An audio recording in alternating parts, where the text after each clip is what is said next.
Good morning, Mr. Chair, members of the commission. We're on the air whenever you're ready to start. Good morning, Mr. Villalobos. Welcome everyone to the November 3rd hearing of Santa Barbara County Planning Commission. Please join me in the flag salute. I pledge allegiance to the flag of the United States of America and to the republic for which it stands, one nation under God, indivisible, with liberty and justice for all. Okay, and Mr. Villalobos, items 2 and 3 on the agenda, please. Thank you, Mr. Chair. Good morning to the commissioners. Planning Commission hearings are televised live on County of Santa Barbara Television, CSB TV Channel 20 at 9 a.m. in the South Coast, Lompoc, San Ynez Valley, Samaria, and Orca areas. Rebroadcast of Planning Commission hearings on Fridays after 5 p.m. And today's hearing is also being streamed live on our county's website and will be available for download in a day or two. Would you like me to move on to the roll call? Yes, please. Commissioner Cooney. Here. Commissioner Bradley. I believe Commissioner Bradley will just be a couple minutes late. Commissioner Park. Commissioner Blau. Here. And Chair Farini. Here. Thank you. Okay, thank you, Mr. Villalobos. And Mr. Wilson, could you move on with items 4 and 5, please? Good morning, Chair, members of the Commission. In regards to the status of our agenda, we do have 4 items listed on the agenda today. I had just one thing of note, item number 2, the cert day appeal of the BMO ADU. Staff has submitted a request for the Commission to consider continuing that to December 8th due to additional information being submitted by the appellant that they would like to have time to review and be able to respond to. But we can take that up when we get to the Senate agenda. In regards to all the other items on the agenda, staff is ready and prepared to present on all the items today. Moving to the projection report, Chair, our next scheduled hearing is going to be on November 10th. There are currently 2 items projected on that date. We have an appeal of a El Dorado Gardens cannabis cultivation, as well as a briefing from Long Range Planning in regards to the sea level rise local program amendment that we had indicated to the Commission that we'd brief them on in regards to the current process with the Coastal Commission on that. And then following that, our next hearing will be December 1st. We have a hearing on a cannabis cultivation operation in the Lompoc area, as well as a general plan and rezone on a project off of Calle Real in the Santa Barbara area. And then we have the tentative map also on December 1st. Moving down to December 8th, we have an appeal of another cannabis operation in the San Ynez area. And then that will close out our year. And then as I indicated earlier, if the Commission grants a continuance, we'd have the appeal, La Carte appeal on that date on December 8th. And that will close out our year. Moving into January, January 12th is projected to be our first hearing of 2022. And we have a cannabis project in the Carpinteria area on that agenda. And then we have a safety element update by Long Range Planning on that date. And then moving down to January 26th, we have another cannabis operation scheduled for that date. That concludes the projection report, Mr. Chair. Okay, thank you. Mr. Chair, sorry, I'm sorry, I totally apologize. There's one thing that isn't showing up on the projection report, but we are working with Long Range Planning. Both the Montecito Planning Commission and this County Planning Commission has asked for a briefing by Long Range Planning in regards to housing bills that have been coming through. And so that will be on the projection report soon. So I just want to let you know we haven't lost track of that, and we'll be having that on the projection report probably at the first of the year. So at that, I conclude my projection report. Very good. Very good. Okay, Mr. Villalobos, do we have any public comment for items not on today's agenda? Thank you, Mr. Chair. I'm looking at the registration report. It looks like everyone has signed up for items on our standard agenda, but if there's anyone present who would like to speak on anything other than items on our agenda, just raise your hand and I'll call on you.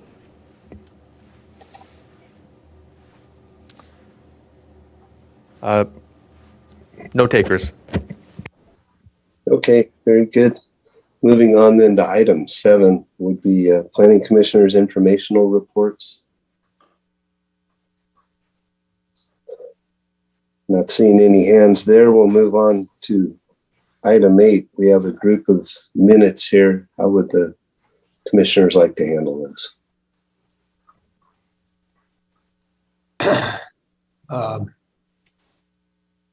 Yes, Commissioner Cooney. Mr. Chair, I wonder if we can hold off on the approval of the minutes a few minutes, hoping that our 2 missing commissioners arrive and they will maybe have comments on those minutes. Okay, that's a great idea. Let's do that. We'll come back to those when everyone else shows up. So Director Plowman, how about a director's report? Good morning. Good morning. All right. I have a few things to report from the Board of Supervisors yesterday. We took the appeal of the Williams ADU that's in Isla Vista to the Board of Supervisors. And through conversations with the board and the appellant, it was decided, because the board is interested in seeing ADUs of this nature in Isla Vista, that we would work with the appellant on processing a modification to allow for the tandem parking in the driveway as they had proposed. So what's going to happen is the appellant is withdrawing the appeal. They'll be submitting a request for a modification, and we will be processing that along with new CDPs. So my expectation is that we may see more applications for ADUs based on the board's direction yesterday in IV, because we had denied some previously for similar reasons. They also heard changes to Chapter 50 yesterday. As you know, the business license process is ramping up with the approvals in the inland area and the coastal area. They directed the CEO staff to come back with amendments. I'm sorry, let me get this straight. There was a lot of conversation yesterday. They did adopt an amendment to Chapter 50 that sets a time limit by which legal non-conforming grows that have not obtained an approved permit yet, so no approved permit, to stop cultivating by June 30th, 2022. They will consider in the future whether or not they will consider a deadline for legal non-conforming grows that do have an approved and potentially issued permit, but can't get a business license under the cap. They did not set a time frame for that yet, but we'll consider that in the future. They also had quite a lengthy discussion on processing facilities, and are considering whether or not they in the future would want to amend the definition of cultivation to exclude processing facilities. I think what we found is in the process, particularly when the cap was established, people and applicants decided that they would, for a variety of reasons, we've heard all kinds of things, change their project descriptions to remove their processing facilities. There are requirements from the fire department, there are requirements from the building department, there were, so there were things that came up in the process that caused them to say, you know what, I'm going to take that out of my project, and I'm just going to move forward with the grow. So the board asked the CEO's office to do some work and meet with growers to discover what it was that caused them to remove those facilities, and to see if it makes sense to go ahead and exclude the definition of, or the processing facilities from the definition of cultivation. Right now, we have it included. So the acreage that's assigned to a particular site includes the processing facilities, the growing areas, and the all facilities related to the cannabis, right? So we'll have more information on that in the future. I think they won't be back to the board until next calendar year.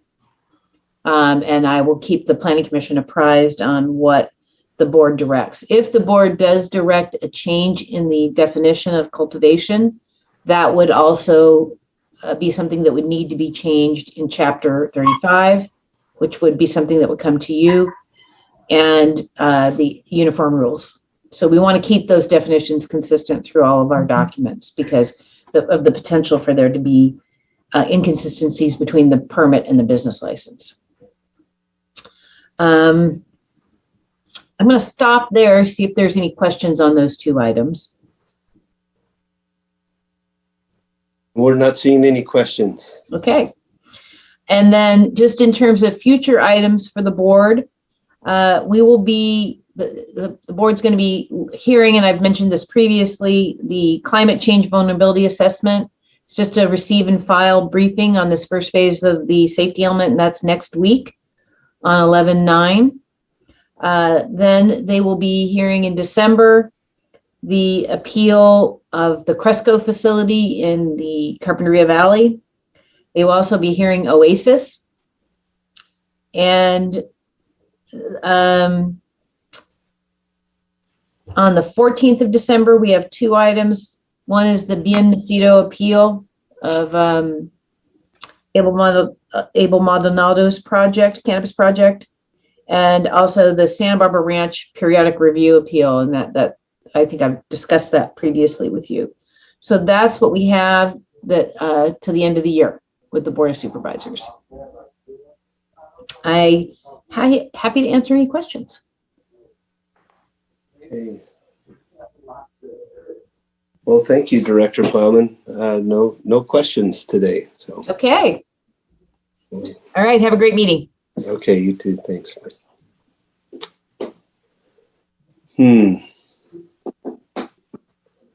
Commissioner Bradley has joined us, I see. Are you there, Commissioner Bradley? There you are. You're muted.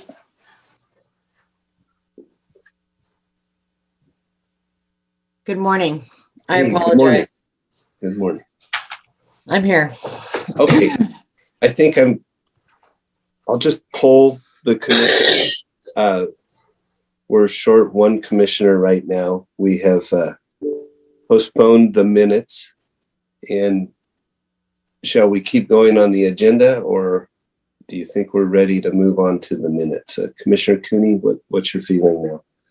I think we should move with the minutes. So we have Commissioner Bradley, and it's uncertain when Commissioner Park will join us. But I think it'll take a few minutes to go through these minutes. Okay, Commissioner Bradley and Lau, are you guys both good with that? Yes. Thank you. Yeah, we have a quorum. Let's go. All right. So let's start then with the minutes of September 29th. And I'll move for approval. Okay. Thank you, Commissioner Blau. I'll second. Okay.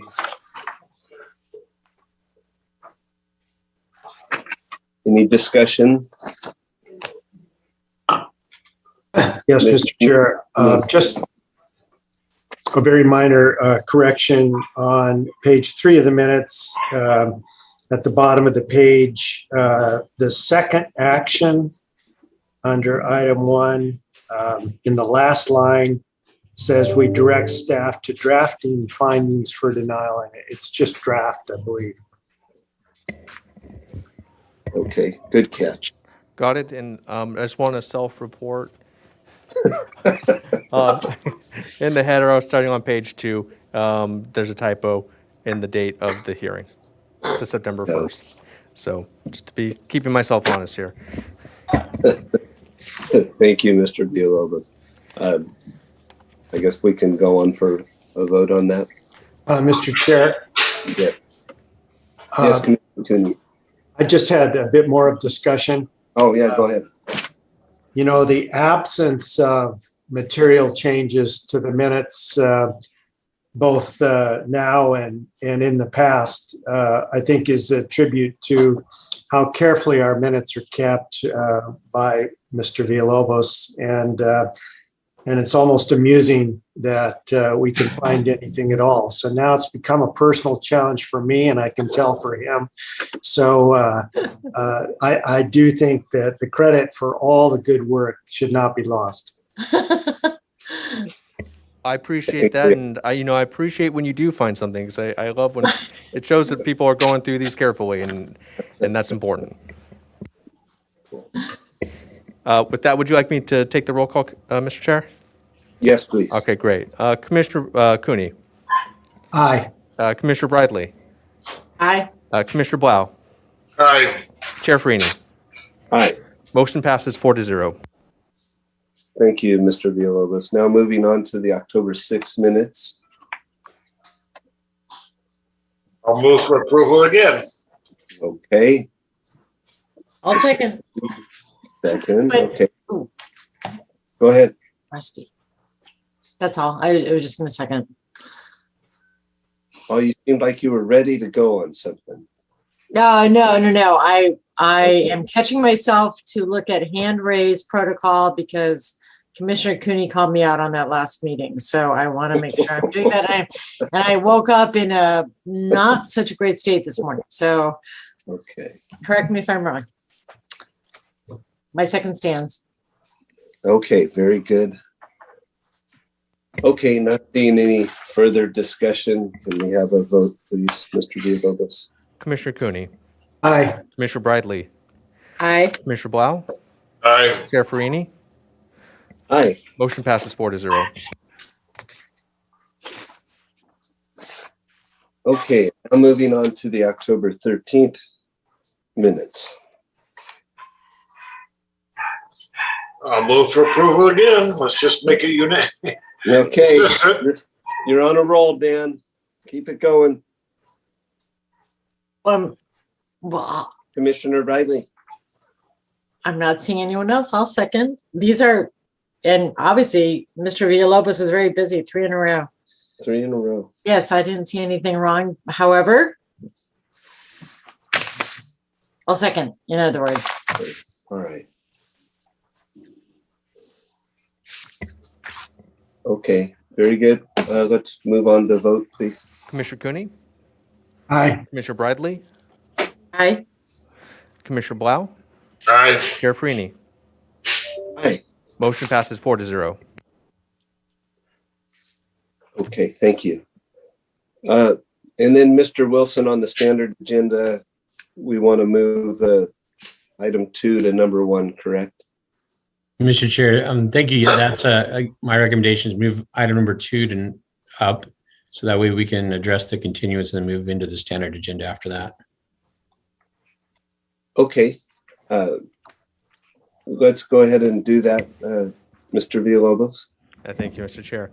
The following is a hearing of the request of A.J. Lessert, appellant to consider the appeal, case number 21 APL 29 of the director's decision to approve coastal development permit, case number 21 CDP 53. And Mr. Chair, we have staff is here in the hearing room if there's any questions. Okay. Well, would staff go ahead and just present their memorandum from earlier? Good morning, Commissioners. Staff is requesting a continuance to the December 8th, 2021 PC agenda for the Lessert appeal of the BMO LLC ADU. Staff is preparing a response to the additional appeal issues submitted on October 29th.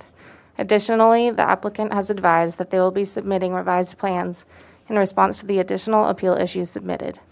Both the applicant and the appellant have indicated that they are available December 8th, and the continuance is acceptable to them. Okay, thank you, Ms. Liu. Good morning.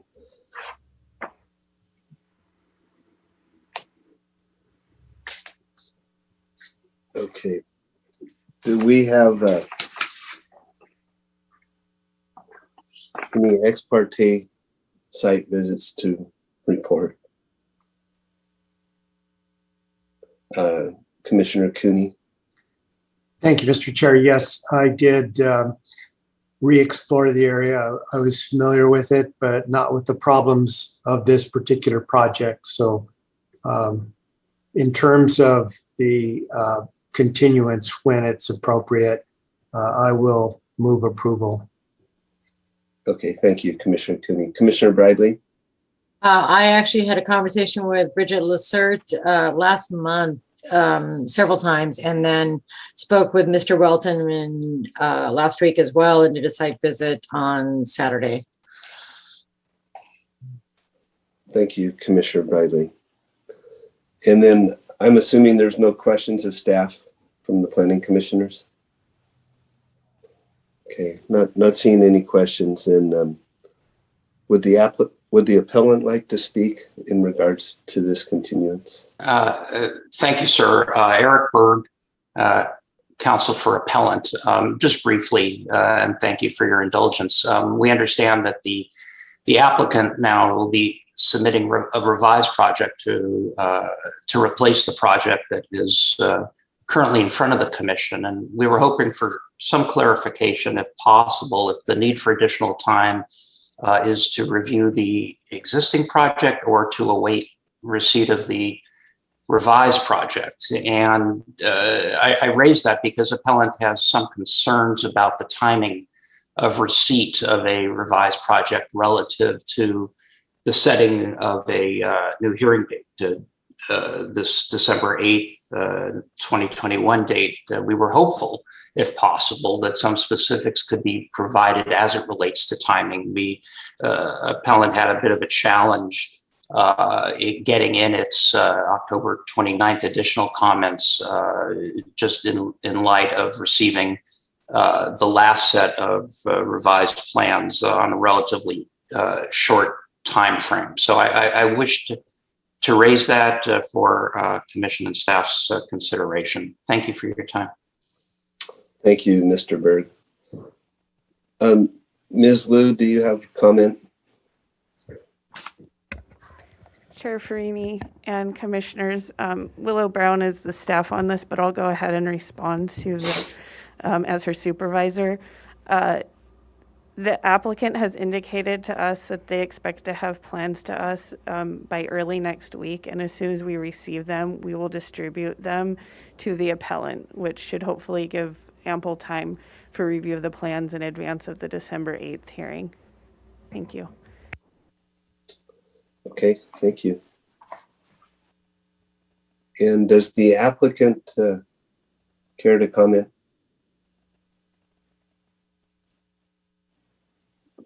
Ms. Collins, are you the applicant? We are the applicant. Yes, Steve Welton and I are the applicant. We just thank staff and thank the commissioners for their time and look forward to having our project heard next month. Okay, thank you. Commissioner Blau?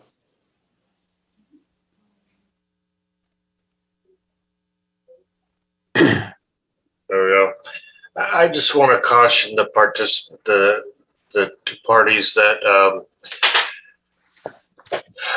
this is a continuance that's being requested by staff, so I'm not going to object to it. I'm just curious to know if the December 8th date is going to be adequate to vet all the issues that need to be vetted.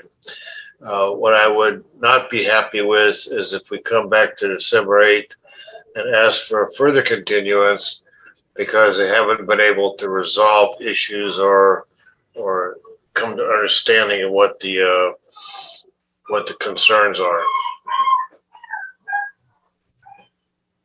Ms. Collins? Yes, Chair Farini, commissioners. Just as a spoiler alert, I can let you know that the only change to the plans is that we're moving. We did discover, thank you, appellant, that a portion of the deck is in that exclusion zone. We are moving the deck out of that exclusion zone, and those are the only changes. So all the other issues are the same. So we don't see any issues with this being fully considered and vetted and everybody having sufficient time by December hearing. So that's what you can look forward to next month. Thank you, Ms. Collins. Mr. Berg? With that understanding, I would agree with Ms. Collins. Thank you. Thank you, Mr. Berg. And Mr. Villalobos, do we have any public comment on this item? Mr. Chair, no, not that, no one signed up for this particular item. Unless anyone present would like to speak, just raise your hand.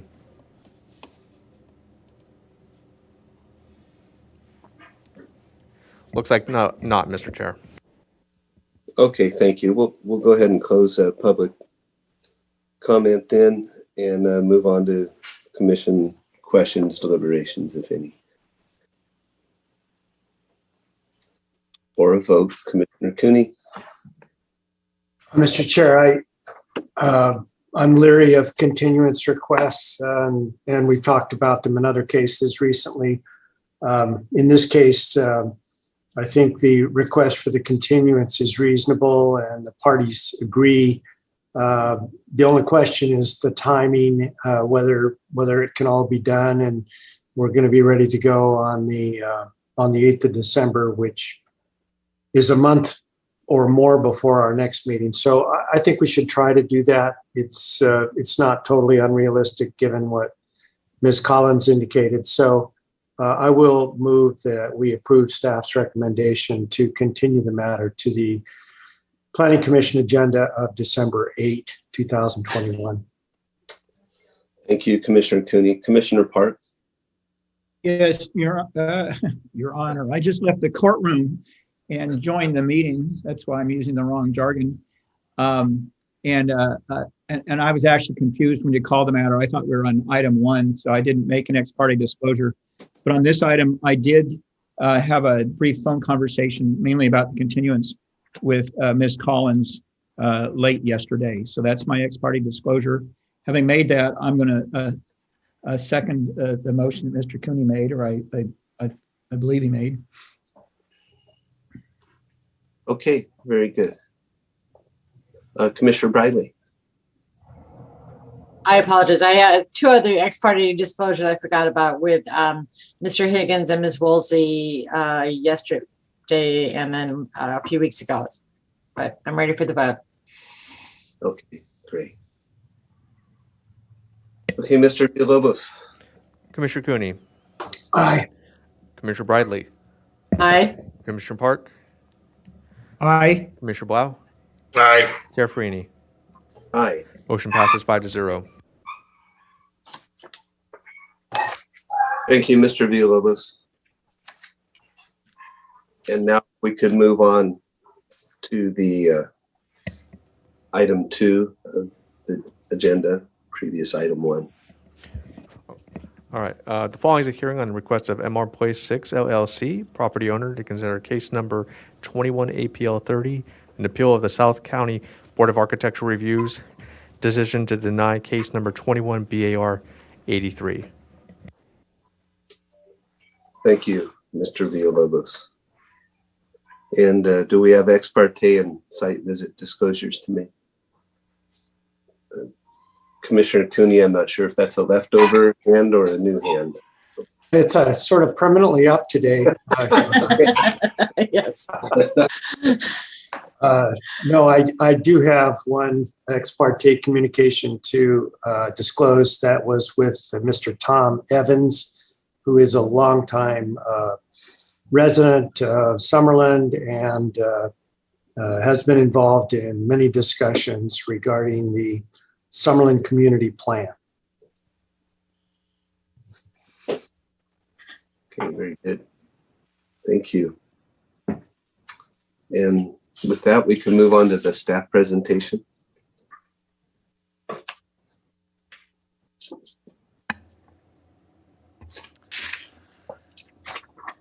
Good morning, Chair Farini and members of the Commission. My name is Travis Lee, and I will be presenting the owner's appeal of SBAR's denial of the Montecito Ranch Lot 6 as-built color change, known as case number 21 BAR 83.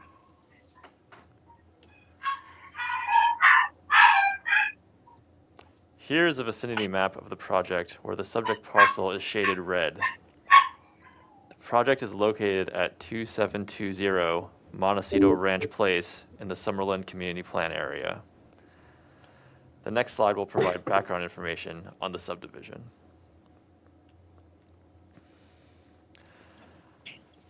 The 8-lot subdivision was created by TRM 14290 in 1993.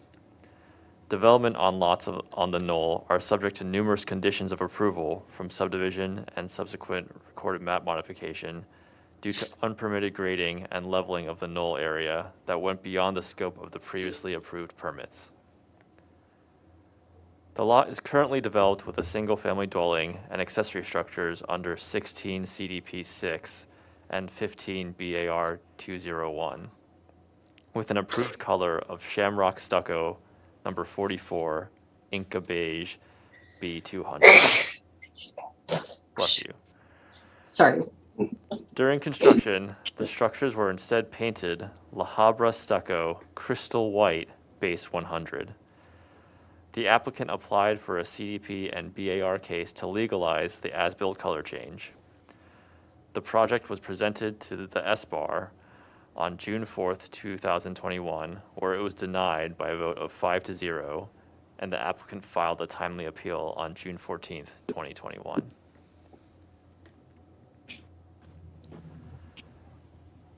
The project proposes to legalize the as-built color of La Habra stucco crystal white base 100 instead of the originally approved color of shamrock stucco number 44, Inca beige B200.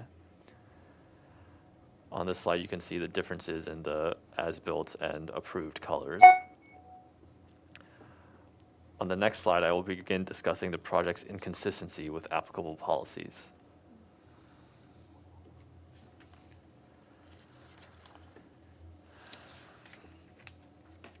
The proposed color change is inconsistent with Coastal Land Use Plan Policy 4-3 and with Summerlin Community Plan residential design guidelines intended to ensure development is visibly compatible with the character of the surrounding area. To ensure visual compatibility with the character of the surrounding natural environment, the original project received SBAR and Summerlin Bar approval with the approved color, but the as-built color was denied by SBAR with a finding that, quote, the request is not supportable because the color is incompatible with the hillside environment.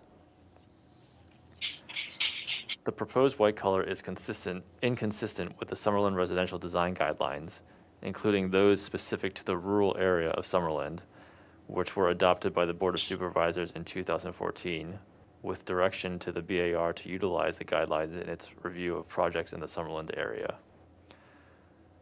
The proposed white color is very light, has a light reflectance value of 79, and is incompatible with and stands out against the various earth tones of the natural surroundings. On the next slide, I will begin discussing the appeal issues raised by the appellant.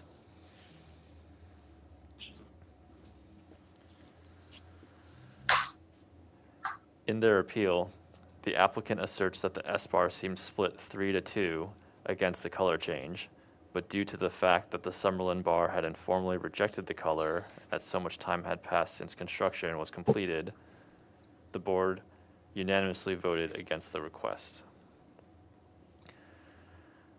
SBAR denied the project by a vote of 5-0 at the June 4th, 2021 hearing, where the SBAR stated, the board finds the request is not supportable because the color is incompatible with the hillside environment.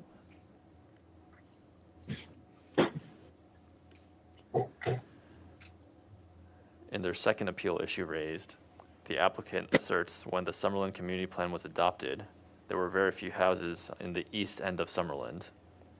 At the time, the subject property was also situated on top of a hill at elevation 273 feet above sea level.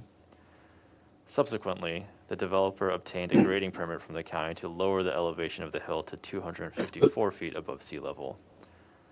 As a result, the subject property is visible from almost no public areas within anywhere in the Summerland Carpinteria area. The subject lot is subject to various conditions of approval regarding aesthetics and visual compatibility with which development needs to comply, irrespective of its visibility from public viewing areas. Regardless, even after the board approved unpermitted grading that lowered the elevation of the subject property to 254 feet above sea level, the hill is still a prominent geologic feature and structures are visible from various public vantage points.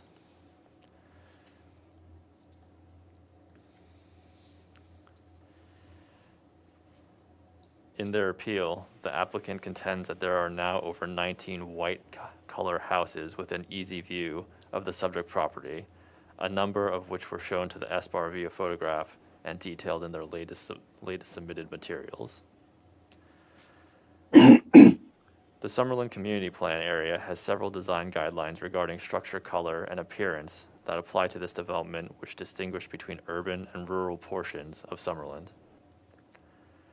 These homes appear to have been constructed prior to applicable design guidelines being adopted by the Board of Supervisors in 2014 and originally accepted in 2002.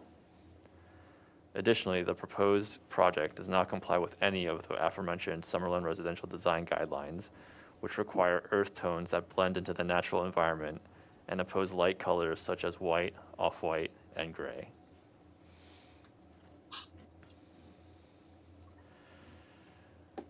In their appeal, the applicant states that they modified the landscape design to significantly cover large portions of the white facade, particularly the western facade which faces Summerland. No specific changes to landscape design were included in plans submitted for SBAR and structures. No specific changes to landscape design were included in plans submitted for SBAR, and structures should not depend on landscape screening to conceal development inconsistent with recommended design guidelines or conditions of approval. A landscaping revision process under 21 RVP 16 added privacy screening on the north and south property lines, but would not significantly screen the residents from the west.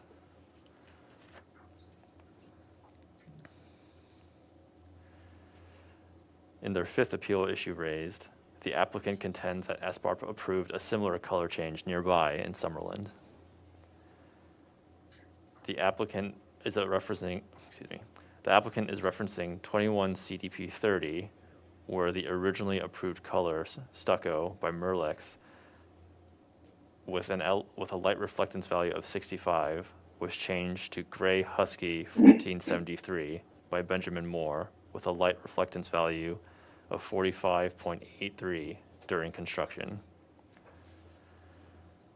SBAR approved this color change by a vote of 6-0, stating the change is minor and acceptable as proposed. The following slide has examples of the approved color change, and the slide after that will discuss SBAR design review findings.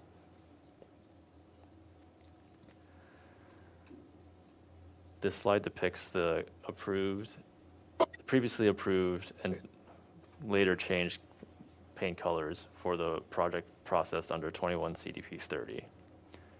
And there's also a slide of white for reference only.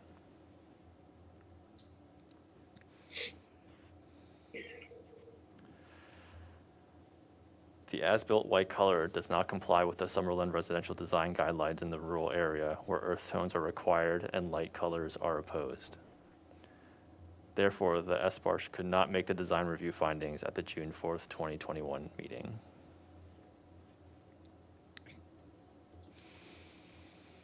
As discussed in the staff report, the proposed color change does not comply with the applicable requirements and the findings cannot be made. Therefore, staff recommends your commission to deny the appeal, determine the denial of the appeal and BAR case is exempt from CEQA, and to deny de novo the SBAR denial of 21 BAR 83. That concludes staff's presentation. Staff is available for any questions. Thank you. Thank you, Mr. Lee. Commissioner Park? Yes, the first thing I want to do, Mr. Lee, is compliment you for your very clear presentation. I thank you for that. I have a question that I just want to make sure I understand the original approvals on this project. So there was an approval in 2017 for this project, is that right? Commissioner Park, that is correct. And that was an approval of what? That approved the single-family dwelling and accessory structures on the vacant lot, and including an SBAR approval for aesthetics. And so that was an approval by SBAR on certain things, and then it was an approval by the Planning Commission? Commissioner Park, this was a ministerial coastal development permit for the development. Got it. Now, if the applicant at that time was unhappy with the color choice that was required by the guidelines, there was an avenue of appeal, was there not, at that time in 2017? Commissioner Park, I believe that is correct, but the color change was not on the radar at that time, if I'm correct, remembering correctly. Well, I don't really care if it was on the radar or not, but whoever applied for that approval and received the requirement as part of the conditions that it be painted in a certain way, they had an opportunity to appeal at that time, correct? Commissioner Park, that is correct. Okay, so we're now considering something that was appealed when the project was originally approved 4 years ago. Okay, thank you. Commissioner Bradley? Unmute.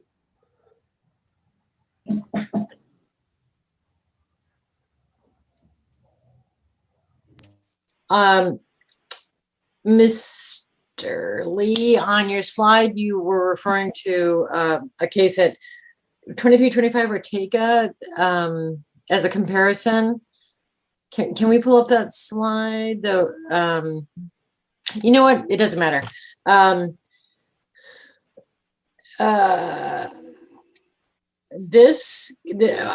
thought the most important thing about this case partially was the design guidelines adopted with the subdivision. And I know that the subdivision was fairly controversial and the sites have been slowly getting built out under that. So as I appreciate and concur with all the findings that staff has presented in terms of the Summerlin Community Plan, I thought the underlying design guidelines were also just as important. Did I miss that in the presentation, that that's a part of why we're here today?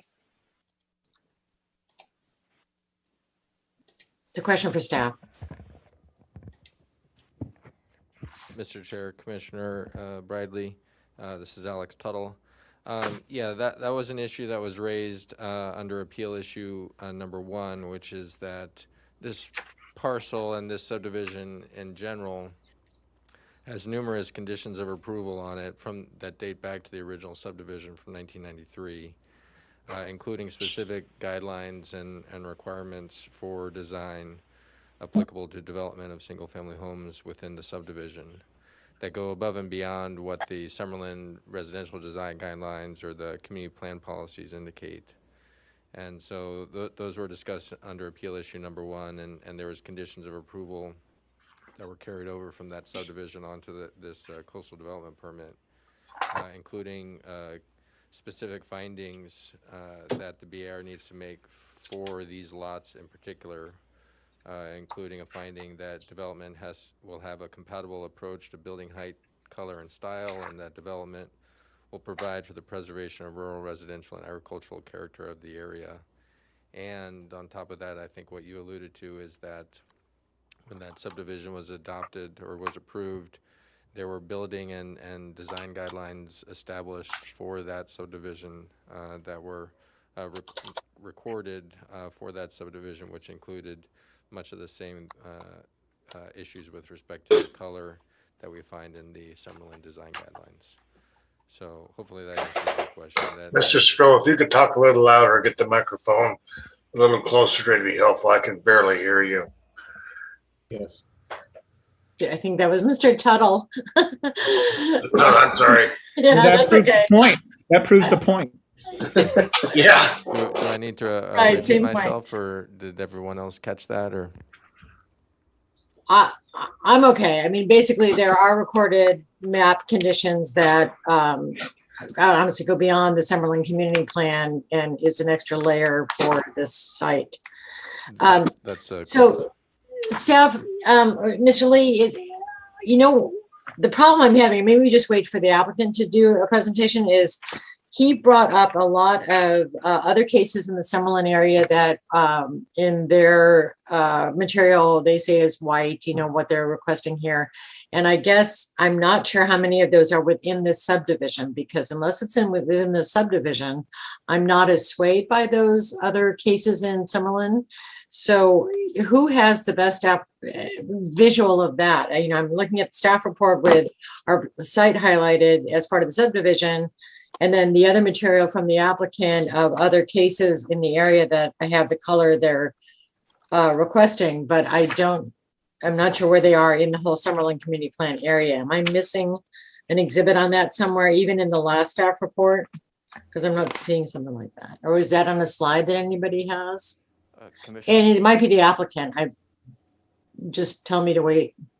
Okay. Commissioner Bradley, through the chair, the appellant cited approximately 19 other white homes in the area, but none of those are within the 8-lot subdivision known as Montecito Ranch. Okay, thanks. There is a Great. diagram on the latest submitted materials from the appellant that show a map of those 19 white homes. I see. All right. Some All right. of those in relation to Montecito Ranch. Perfect. Okay. I just wasn't clear of the Montecito Ranch border on that. It's a sheet A 3.2, the yellow comparisons, and blue is the project site, right, Mr. Lee? Commissioner Bradley, through the chair, that is correct. Okay, thank you. Thank you.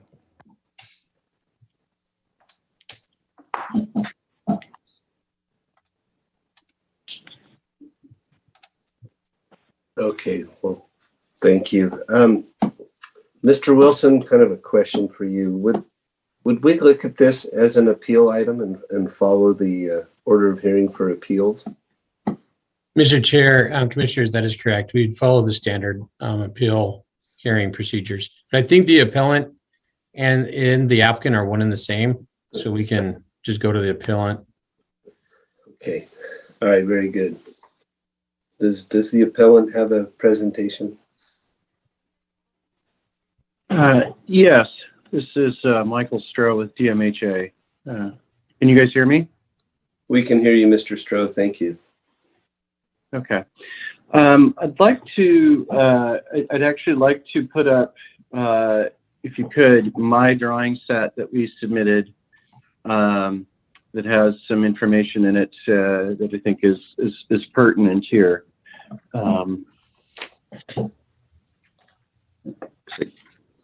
Like they're working on getting it up here.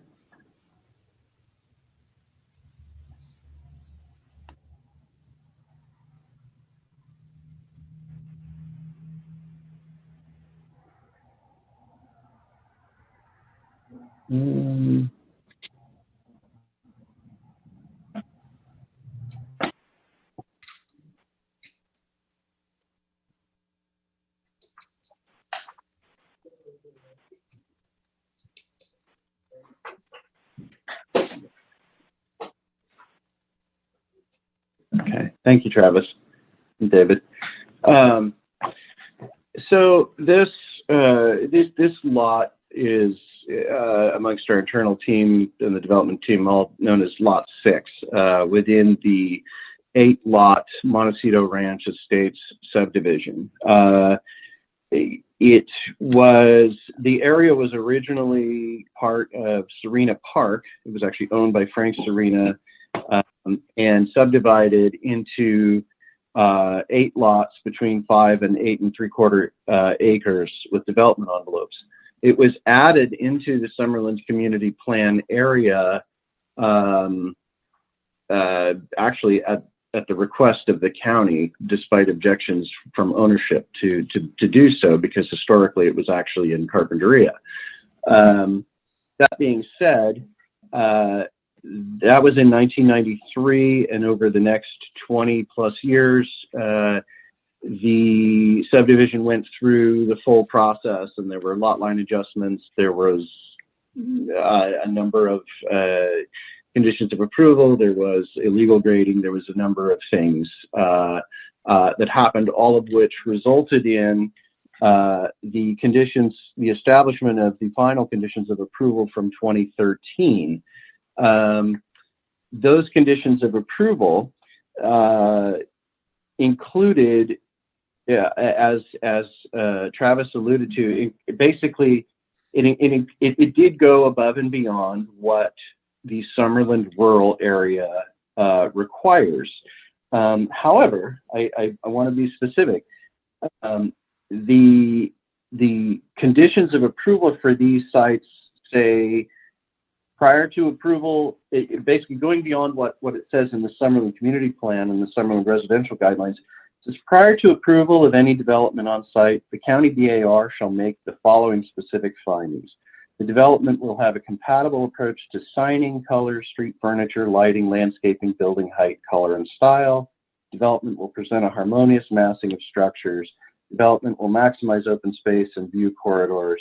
Development will provide for the integration of natural open space in the built environment, and the development will provide for the preservation of rural, residential, and agricultural character of the area. Now, the 75-page conditions of approval basically take all of those pieces and put them into,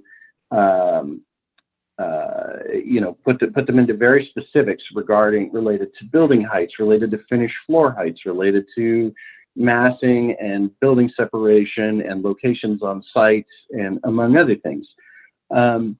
What they don't do is they don't say anywhere that you can't paint the house white. Now, going back to the Summerlin Community Plan for the rural area, it also doesn't say that you can't paint your house white. It says that those colors are discouraged. Okay. So I want to give you a little history of how we got to where we got to, because Commissioner Park, you had a question originally about, well, why wouldn't we have, if we had an issue with the paint color, why wouldn't we have not appealed it at the time of approval? The reasoning is that this house was designed and approved and set under construction and was to be built as per plan. During the middle of construction, this property was sold or was in contract to be sold. And that person who came in to purchase the residence came in and made substantial interior and finish changes, as well as at a certain point, they brought their own design team in. They painted the house white, despite the fact that the developer said, and the contractor said, look, this is not the approved color for this house. This is going to be an issue. There was a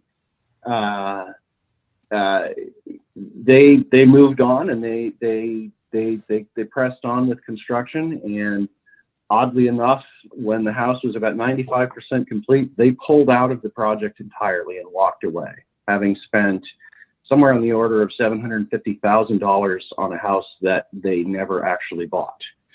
We have no idea why, and it's irrelevant here. So the house reverted back to the developer, and they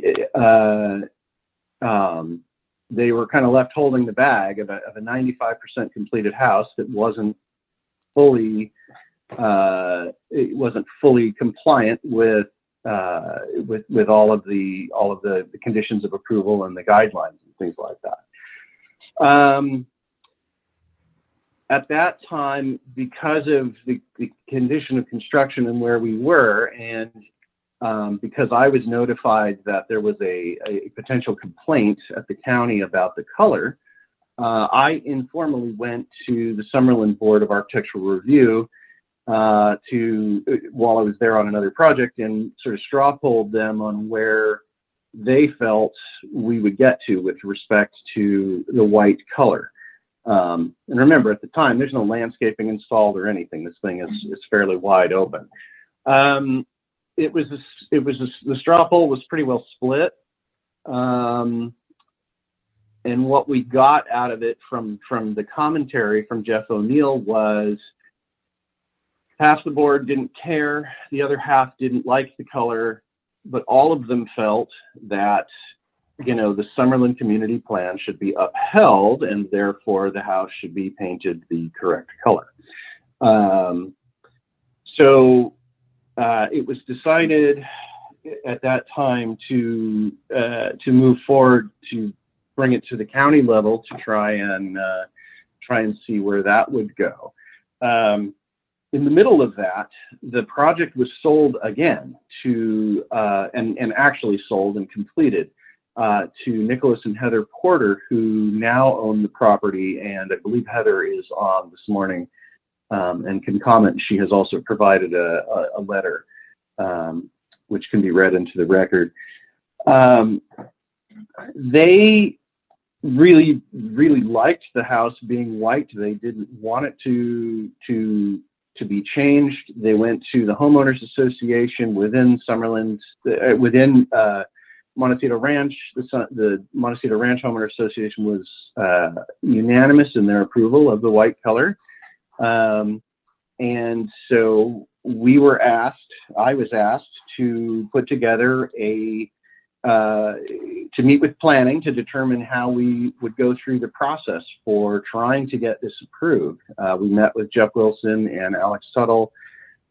We had another landscaping issue on the site that also needed to be addressed. We decided to split them, and the landscape issue was handled first, and then the paint color was handled second as a separate CDP. So we made that formal request. We went through the process for the new CDP. We took it to SBAR, and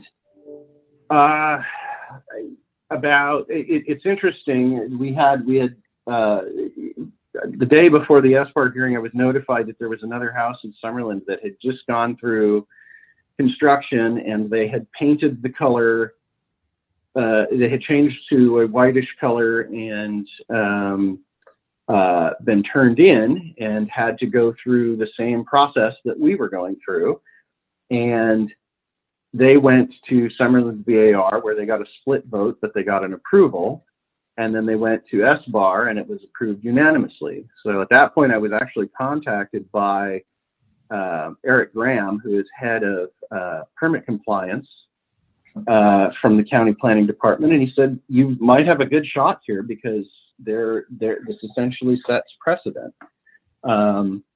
And again, I understand that there are conditions of approval that are specific to the subdivision, but there isn't anything in those conditions of approval that specifically say you can't paint the house white, nor is there in the Summerlin residential guidelines. It says it's discouraged. And so this is sort of the guise we've been moving under. So we went to SBAR. We were denied 5-0. However, two of the board members said we have absolutely no issue with the paint color, but if Summerlin board did not approve it, we feel the need to uphold their decision, and therefore we were voted down 5-0. At which point we filed our appeal to that denial, and which brings us to you. So I want to talk about, Travis, if you could go to the next page, please. This is our site plan, and then go to the next page. So The landscaping around the house, I want to talk about a couple things here. The landscaping around the house is growing in substantially, and for the planning department to say, well, there were no real changes, we actually, the planting up against the house where we have more white walls, what the ownership did is they actually just installed larger landscaping, and and so that it would grow in and start to cover up these white walls. I want to talk about where this house can be seen from. And maybe that doesn't matter, but I want to be very clear. When we went through the Board of Architectural Review originally on this house, which this was the second house, but the first one on the knoll to go through the design process, Mr. Evans made a gigantic spectacle of that, from the end of Golden Gate and the end of, the three streets at the end of Summerlin, this house was highly visible. What we weren't necessarily aware of, but that he is that those ends of those streets, those public streets, are not public. East of Olive, all of those streets are actually private roads. The only places you can actually see this house, and again, maybe it doesn't matter, is at a downhill curve coming down Greenwell, and you can't see the entire house. You can only see the roof, the chimneys, and the cupolas, and a portion of a little bit of the wall. And then for a very fleeting glimpse, if you can find it between the palm trees, as you crest Ortega Hill on Highway 101, and if you're very good and you can locate it, that's where you can also see it. Although they've moved the freeway recently and made that view even harder to find. So from a public standpoint, it doesn't have a lot of visibility. Again, be that as it may, there are still guidelines and there are still conditions of approval. So Travis, if you go to the next sheet, I want to talk about what we have here. So we looked at, again, with the conditions of approval being fairly vague as far as, and saying that the county BAR has to make the findings, but not specifically outline white. Going back to the Summerlin rural guidelines and the Summerlin residential guidelines, again, not specifically saying that you couldn't paint a house white, but that it's discouraged. We decided to look at the properties within the Summerlin rural area. There are, including Montecito Ranch, there are 69 Summerlin rural residential lots, and there's one that belongs to Edison, and there's a couple that belong to the county. Within that, there are a total of, now they are not in the subdivision, but there are 9 white houses. And so to the point of planning's earlier presentation, where we had said there's 19, some of those 19 are within the county rural area beyond Summerlin that you can see on the hillsides. But we wanted to find how many of them have essentially the same zoning. And there are 9 of them. Now, some of those houses, if you could go, Travis, if you could go to the next sheet, all of them are highly visible. But all of those houses are within Summerlin rural. Not all of them were built after the original Summerlin community plan was put in place, and I understand that. But several of them were. And I've been kind of a little bit flummoxed as to how they got approved with their very, very light whitish colors. And so that's part, to us, it sets there's already a precedent. You've got more than 10% of the houses within the Summerlin rural area that are already white. And then lastly, Travis, if you go to the bottom of the sheet, 2325 Ortega Ridge, again, we looked at this. If you look at the visibility of this house, and it has actually substantially more public visibility than the house that we have.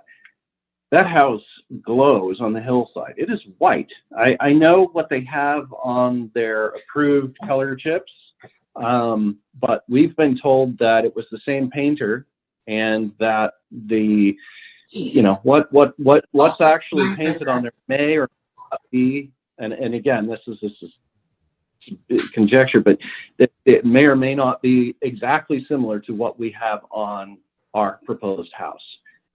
And oddly, nobody seems to have an issue with this. And yet here we are in the process and being told, well, you can't have that.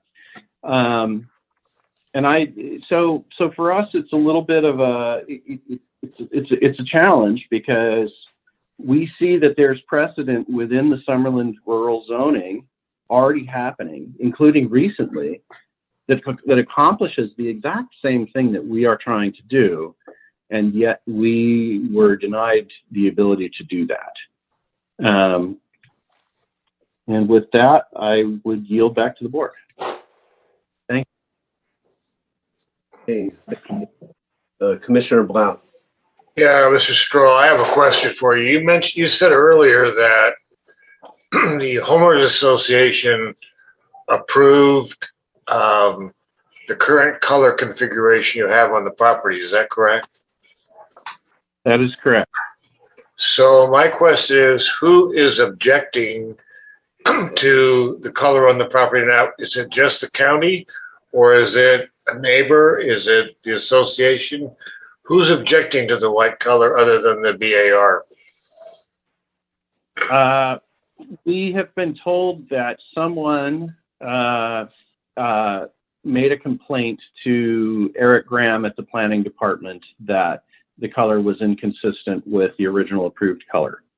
But I have no idea who that is and you know how that's come about. So I have an association of elected officials, we'll call them for lack of a better word, that reviewed this project and found it to be consistent and approved it. Am I correct?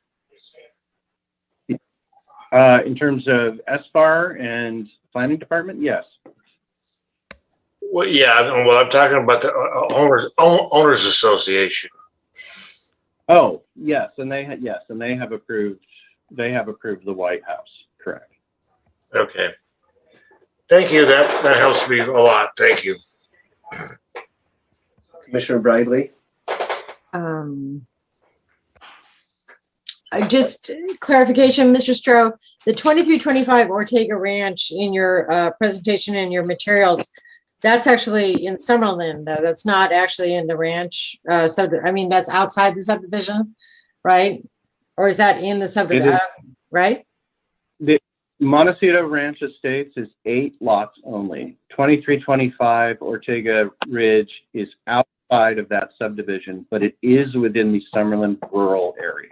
Okay, thank you. I got it. Got it. Commissioner Park. Yes, Mr. Stroh, I think in response to Mr. Blau's question, you said you weren't aware of the source of opposition, but you've seen comment letters, have you not, in our record that are letters in opposition from Mr. Evans and Mr. Reeve Wolpert, correct? Yes. And they're long-time residents and active people in the Summerlin community, correct? Yes. Yeah. And I appreciate you going through the very interesting circumstances of the sales of this property and how the color came to be. But the net result of that is that the current owners, your current clients, and you were aware that the current color was in violation when they bought the house. Isn't that right? Yes. Well, yes, I was. I can't comment for them. So. Okay. Thank you. Commissioner Cooney. Thank you, Mr. Chair. Mr. Stroh, I have a couple of questions about your comments. First, did you suggest or state that the house is not visible from the streets in Summerlin? That's correct. Okay.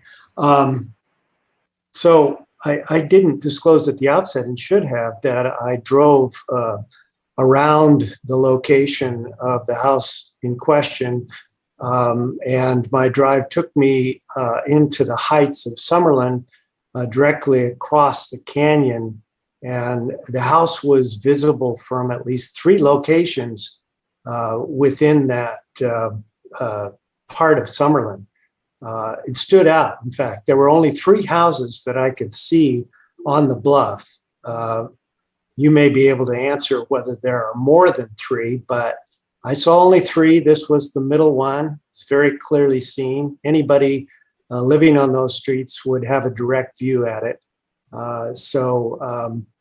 If you were informed that it's not visible from there, I can give you specifics about the locations where I saw it. The second issue is the approval by the homeowner association. And was that at a formal meeting of the homeowners, or was it just a sort of one-by-one inquiry? I don't have that answer. I was simply told by the chair of the homeowners association that it was approved. Do you know how many members of the association there are? How many individual homes are covered? Sorry, let me count really quick. 1, 2, 3, 4, 5, I believe. 5 individual groups at the moment. Okay. And it's your understanding that this group of 5 met or discussed or was asked whether they had a problem with white color on the subject property? Yes, that's exactly what I was told as of yesterday. So that they had met and reviewed it and all were in support.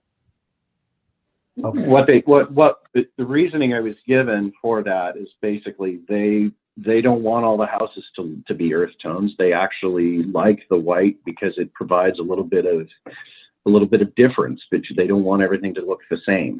And so that was the context that they gave me. Yeah, and yet they don't control the color of homes on the subdivision, do they? Correct. They do not. I think we have a variation here between opinion and law, and the Planning Commission, unfortunately, is constrained by the legal rules that are rampant on this location. So I was disturbed that you, as a skilled and competent architect, didn't steer the project away from this confrontation sooner, but we can discuss that a bit later. Thank you for your answers. Mm-hmm.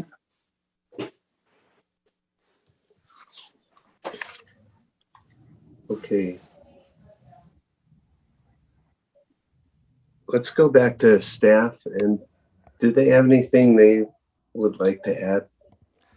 Yes, Mr. Chair, Commissioners. We just wanted to address some of the information that was submitted and is on the screen.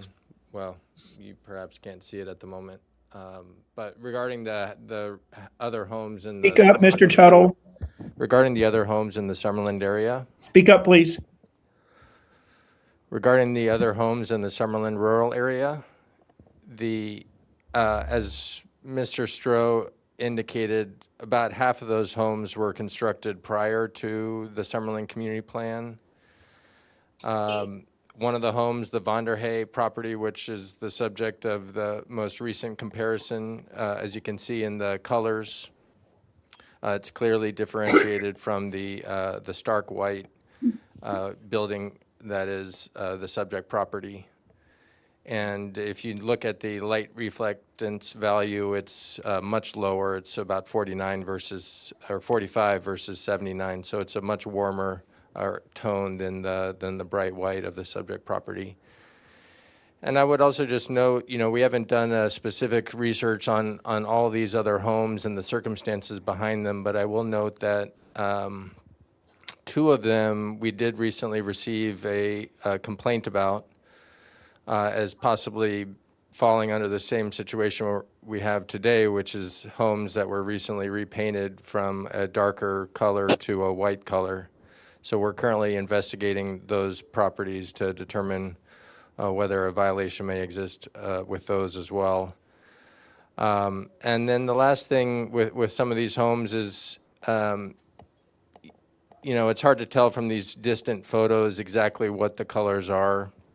They're referred to as white, but I think if you look more closely at them, they may be an off-white or beige or some, slightly muted tone. But ultimately, we're looking at the subject parcel, the subject property. It's every project is a case by case, and yes, Mr. Stroh is correct that they are guidelines. But in this particular situation, those guidelines are reinforced by conditions of approval that are particular to the subdivision, and the BAR was unanimous in their denial of the proposed project in reference to the guidelines. So I just wanted to make some of those points clear. Commissioner Blau. Yeah, Mr. Tuttle, I'm a little confused here. Is there a prohibition against the white color, or is it that it's recommended to be an earth tone and that you had to go before the BAR to get your color approved? Help me clear this up. Mr. Chair, Commissioner Blau, there is no outright prohibition on the use of white. It is heavily discouraged in the Summerlin Design Guidelines, but there's no prohibition, to be clear, against white. Thank you. Mr. Tuttle, while we're on that, but the rest of the story is that the BAR did prohibit the white color and recommended a different color, and then that went into the conditions of approval of the project.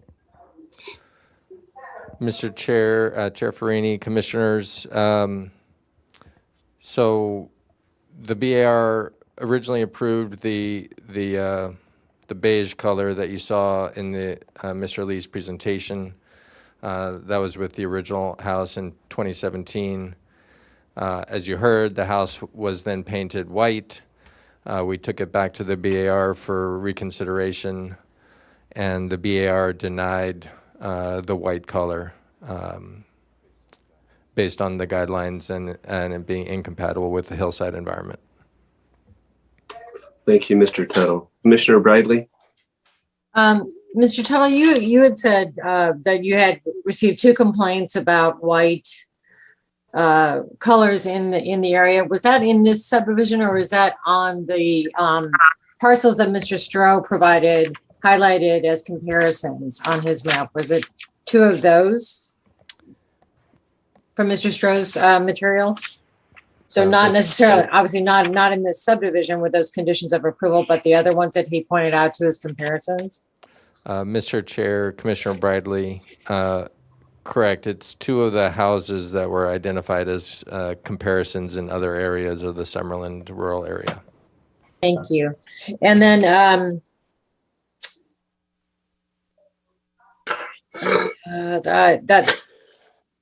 I had another question, but it must not be important because I forgot. So that's all. Thank you, staff. Okay, let's go into public comment. Mr. Villalobos? Thank you, Mr. Chair. We do have one Zoom speaker, and we have one potential phone speaker. Our first speaker will be James Nigro.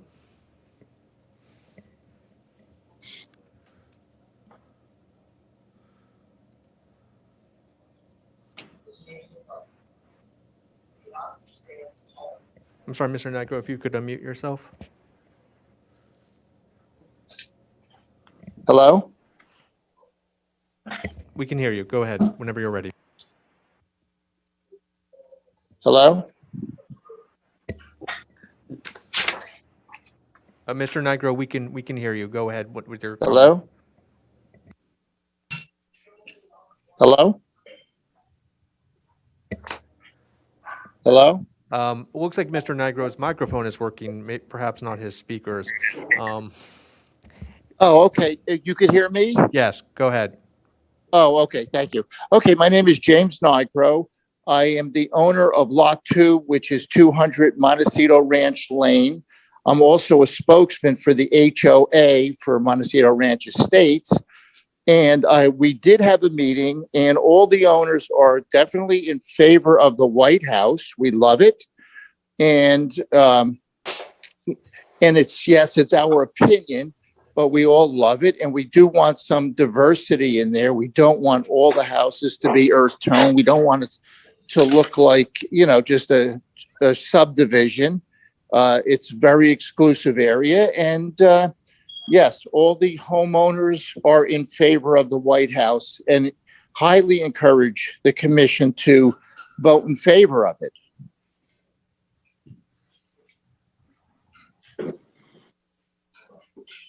Mr. Nigro, I'm sorry, were you finished? Yes.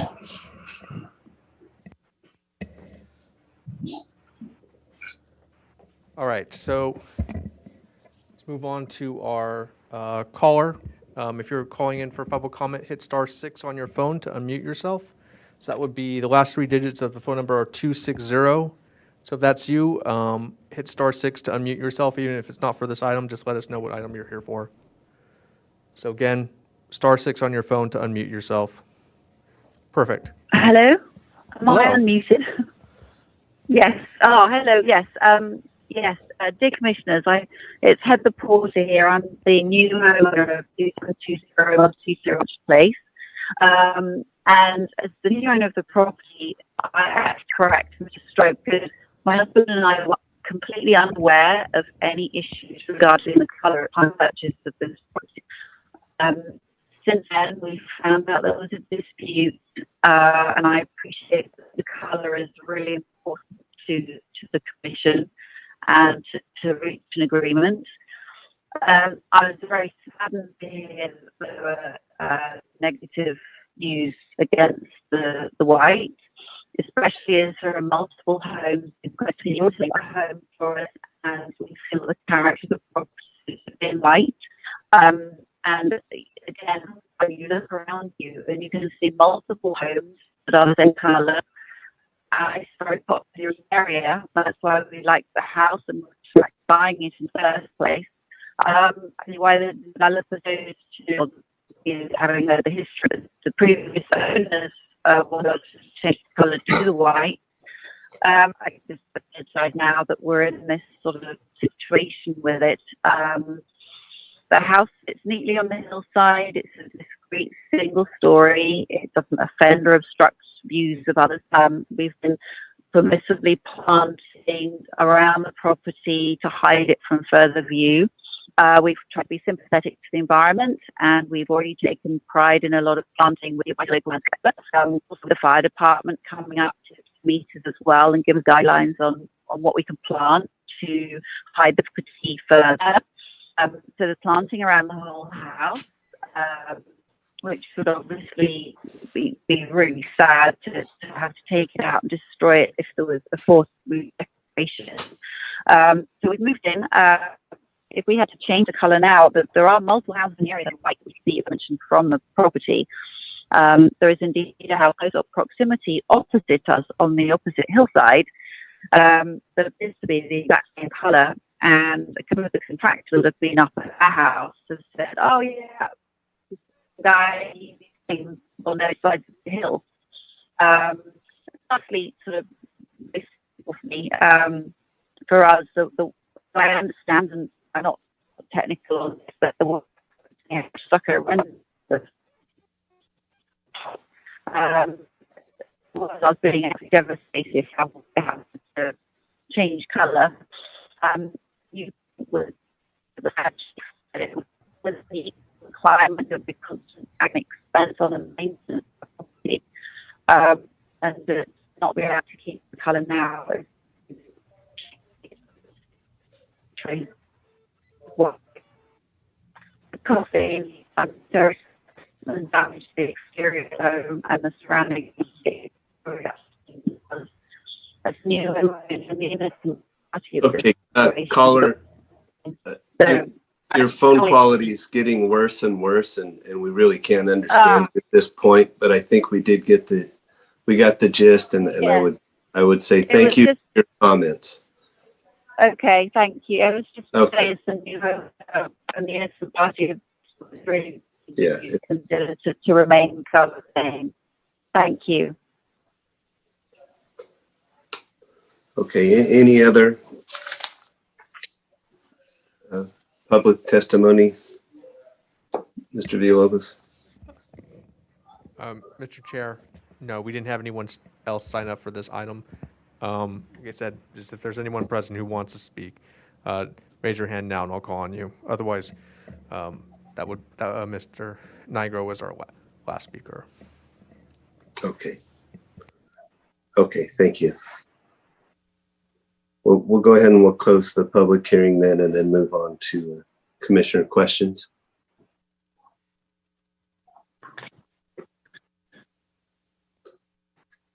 All right. Well, I'm gonna go back to staff now. Now I'm kind of confused. So we have an HOA that likes the color. We have BAR that don't have guidelines that prohibit the color.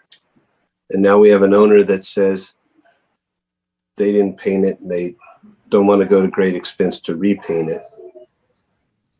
So the immediate community doesn't seem to have any trouble, but if BAR made the decision, can you help me by what basis they made that decision? If the color's not prohibited. Mr. Chair, Commissioners, so I will just note that the HOA, as you heard, is maybe comprised of a handful of the property owners within the 8-lot subdivision. They really have no authority on this decision that's before you today. And Mr. Nigro, you heard from, he's actually been involved in the development of these parcels. So I just, if we're going to be candid, I just want to make that known as well. But the BAR's role is in review. All structures in Summerlin require review and approval by the BAR. This project's no different, and in fact, this particular subdivision has additional conditions that require both review and approval by the BAR, as well as a review by the Summerlin Community Board of Architectural Review as well, which did review this project and the color change and was not supportive of it either. The BAR, when they review any structure, they do take into consideration the setting, the scope of the project, as well as design guidelines that have been adopted for the purposes of guiding their review of projects. And in Summerlin, those guidelines are specific to the rural area that distinguish from urban areas of Summerlin. And the guidelines in the rural area do strongly discourage the use of white and other bright colors, but do not prohibit. They are just guidelines. But those guidelines adopted by the Board of Supervisors are intended to inform the decisions of the BAR.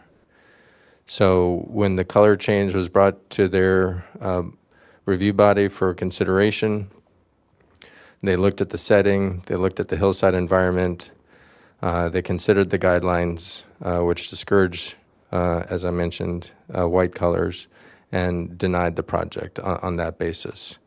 They have certain findings that the BAR has to make to approve or a project, including findings related to color and compliance with the design guidelines. So while they are just guidelines, the BAR is sort of obliged to adhere to those guidelines in making findings for approval. So hopefully that clarifies. Yeah, that's very helpful. Very helpful. Commissioner Black? Well, I'm just going to try and put this politely, but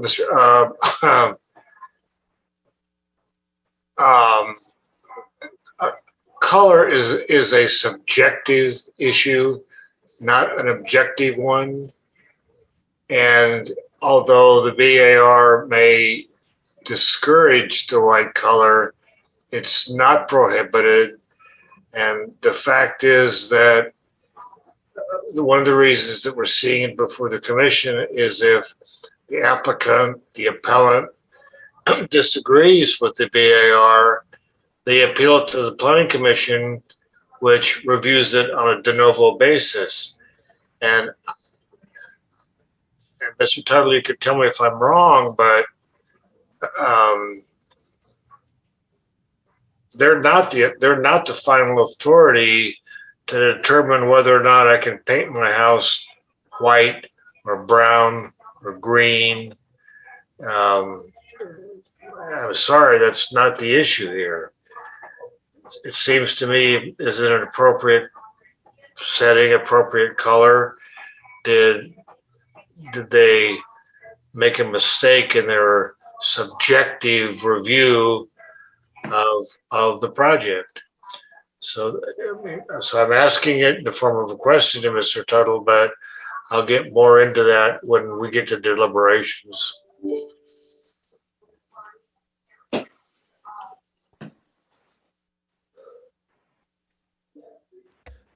Mr. Chair, Commissioner Blau, I'm not sure if you were looking for a response, but you are correct that you are reviewing this decision de novo as the on appeal of the BAR decision. So absent the two complaints you had and the 6 members of the BAR, nobody else is objecting. And as a matter of fact, the 6 neighbors that are most impacted by the project are all in favor of the house as it's painted. Do I have that correct? Not entirely, Mr. Chair, Commissioner Blau, not entirely. One piece of the puzzle here is also that the project, as required by conditions of approval, also has to be reviewed by the Summerlin Board of Architectural Review, which is a community design board for the community of Summerlin. And they look at projects basically within all of Summerlin area. And again, it's made up of some members of the community and citizens and I believe 1 or 2 architects. I'm not entirely sure how it's compromised, but the Summerlin BAR, prior to the project being denied by the county's formal Board of Architectural Review, the Summerlin BAR also was not supportive of the color change. So I don't think it's accurate to characterize it as just 2 neighbor complaints. I think the Summerlin Board of Architectural Review, which speaks on behalf of the Summerlin, represents the Summerlin Citizens Association, was also not supportive of the color change.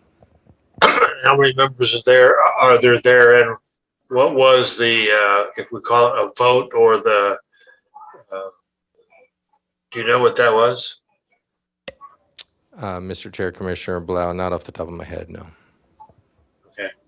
So we don't know if it's 10 people and it was a 6-4 vote or a 7-3, or we don't have any of that information?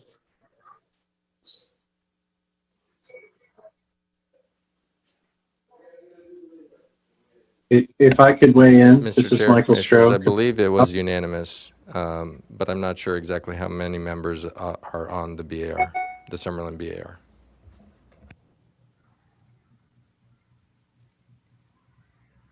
Okay. Commissioner Park, go ahead, Commissioner Blau. Well, I was going to ask if Mr. Stroll has information that would help answer my question. I would appreciate that. Mr. Stroh, do you?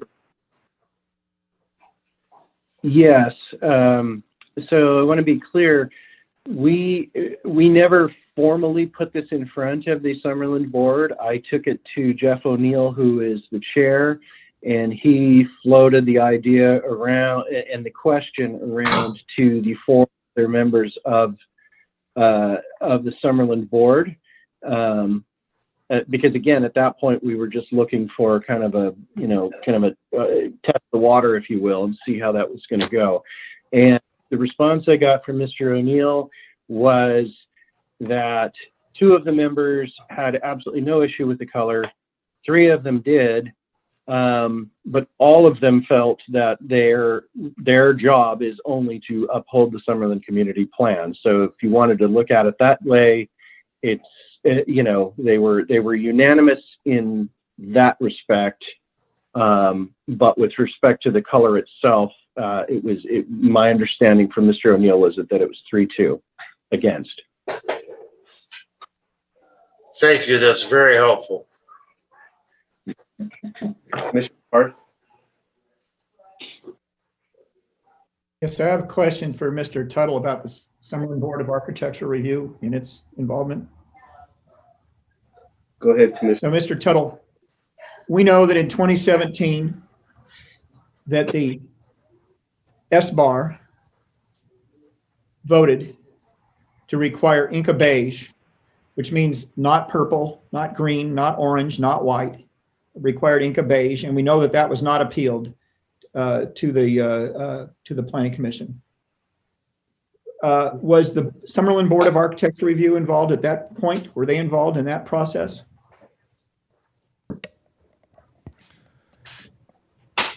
Mr. Chair, Commissioner Park. So the Summerlin Board of Architectural Review, it's, as I mentioned, it's a community-based design, design review board through the Summerlin Citizens Association.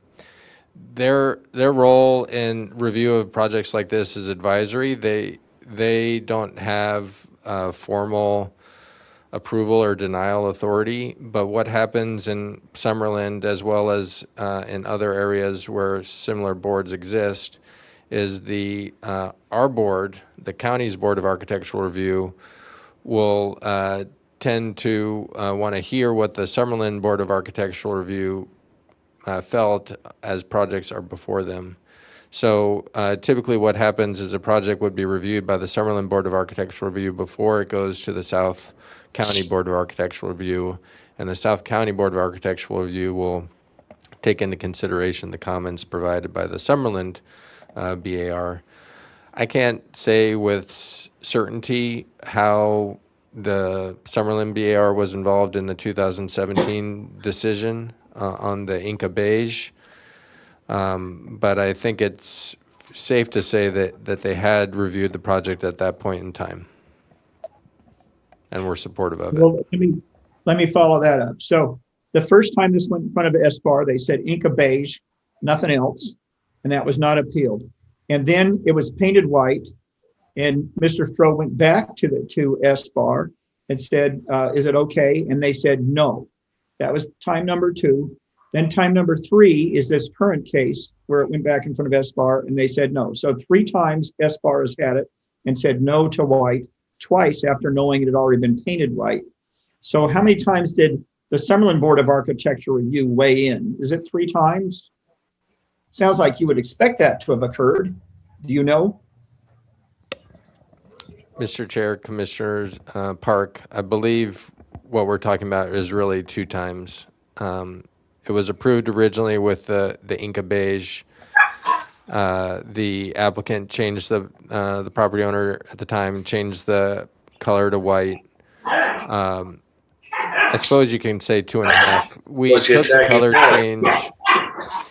We took the color change informally to the BAR to see if it's something that they could support through a revision, which typically involves consultation with the chair of the BAR. They said, no, it's a big enough change where it should come back to the full BAR for review.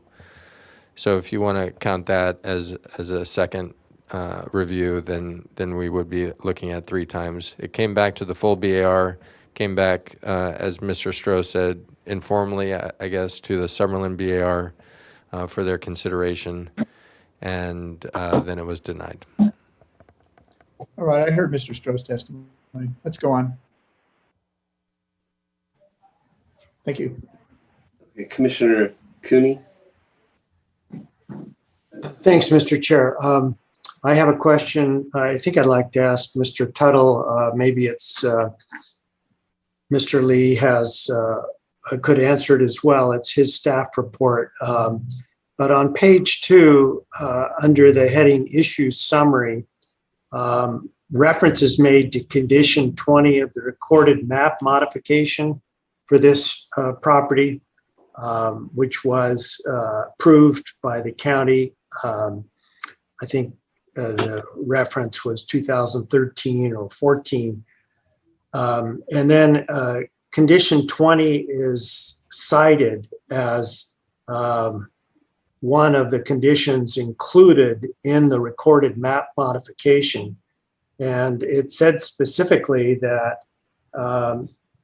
it requires the SBAR to find, prior to approving any development on site, that the development will have a compatible approach to signing, color, street furniture, lighting, landscaping, building height, and then it says color again, and style. I don't know if that's a typo or if color is just mentioned twice, but regardless, that's the rule. It is a recorded map modification. It has to go to SBAR, and SBAR has to make a finding of compatibility.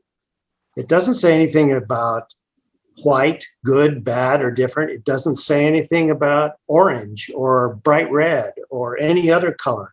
It basically says it has to be compatible. And I think that's the rule that was applied by SBAR and should be applied by us here. Do you have, Mr. Tuttle, anything to add about condition 20? Mr. Chair, Commissioners, I think you summed it up pretty well. Nothing further to add on that point. I think you understand it clearly. Thank you. Commissioner Bradley. I just want to support Commissioner Cooney in focusing on that condition and encourage us to move on to deliberations and hopefully a vote. Okay, very good. Well, you're up, Commissioner Bradley. Why don't you lead us into deliberations?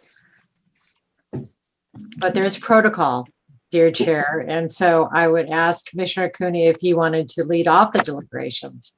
I can already tell you what he's going to say, but go ahead. Okay, I bet you. I'll say I want to hear from my fellow commissioners. Okay. I don't understand how Commissioner Farini could possibly know what I was going to say. I'm not even prepared to know. I'd rather hear from my fellow commissioners first. Okay. Well, my hand is still up, I bet. In fact, I haven't stopped smiling. So if I may, Mr. Chair, I'll actually start with a couple thoughts. Interesting case. I continue to always want to support SBAR in their hard work. They actually, just like we work through a ton of stuff before it goes to the board, they work through, a ton plus before it comes to us. So I always want to try to support SBAR or MBAR, well, not MBAR, CBAR, all of the bars that feed into us. And I think that they kind of gave it a lot of time. Secondly, some of the issues that Mr. Stroh brought up about comparable properties that have been painted white, whether it was before the community plan or after, is interesting. It's actually an interesting playground, but it's not the issue at hand here. There is a map condition on this. SBAR looked at that condition and made a determination on a 5-0 vote on this request. So that's, to me, the most important record before us. The comparison to other things in the Summerlin community is interesting. Background, it doesn't really persuade my view of this. Thirdly, another point that Mr. Stroh made about having the owners increase the landscaping close to the house to buffer it, I honestly almost had to laugh, because the number of architectural boards of review that I've sat through where the board will say you cannot ever rely on landscaping to buffer your architecture. The building has to stand on its own to be compatible in the neighborhood. All the cities, all the counties, and Mr. Stroh knows this.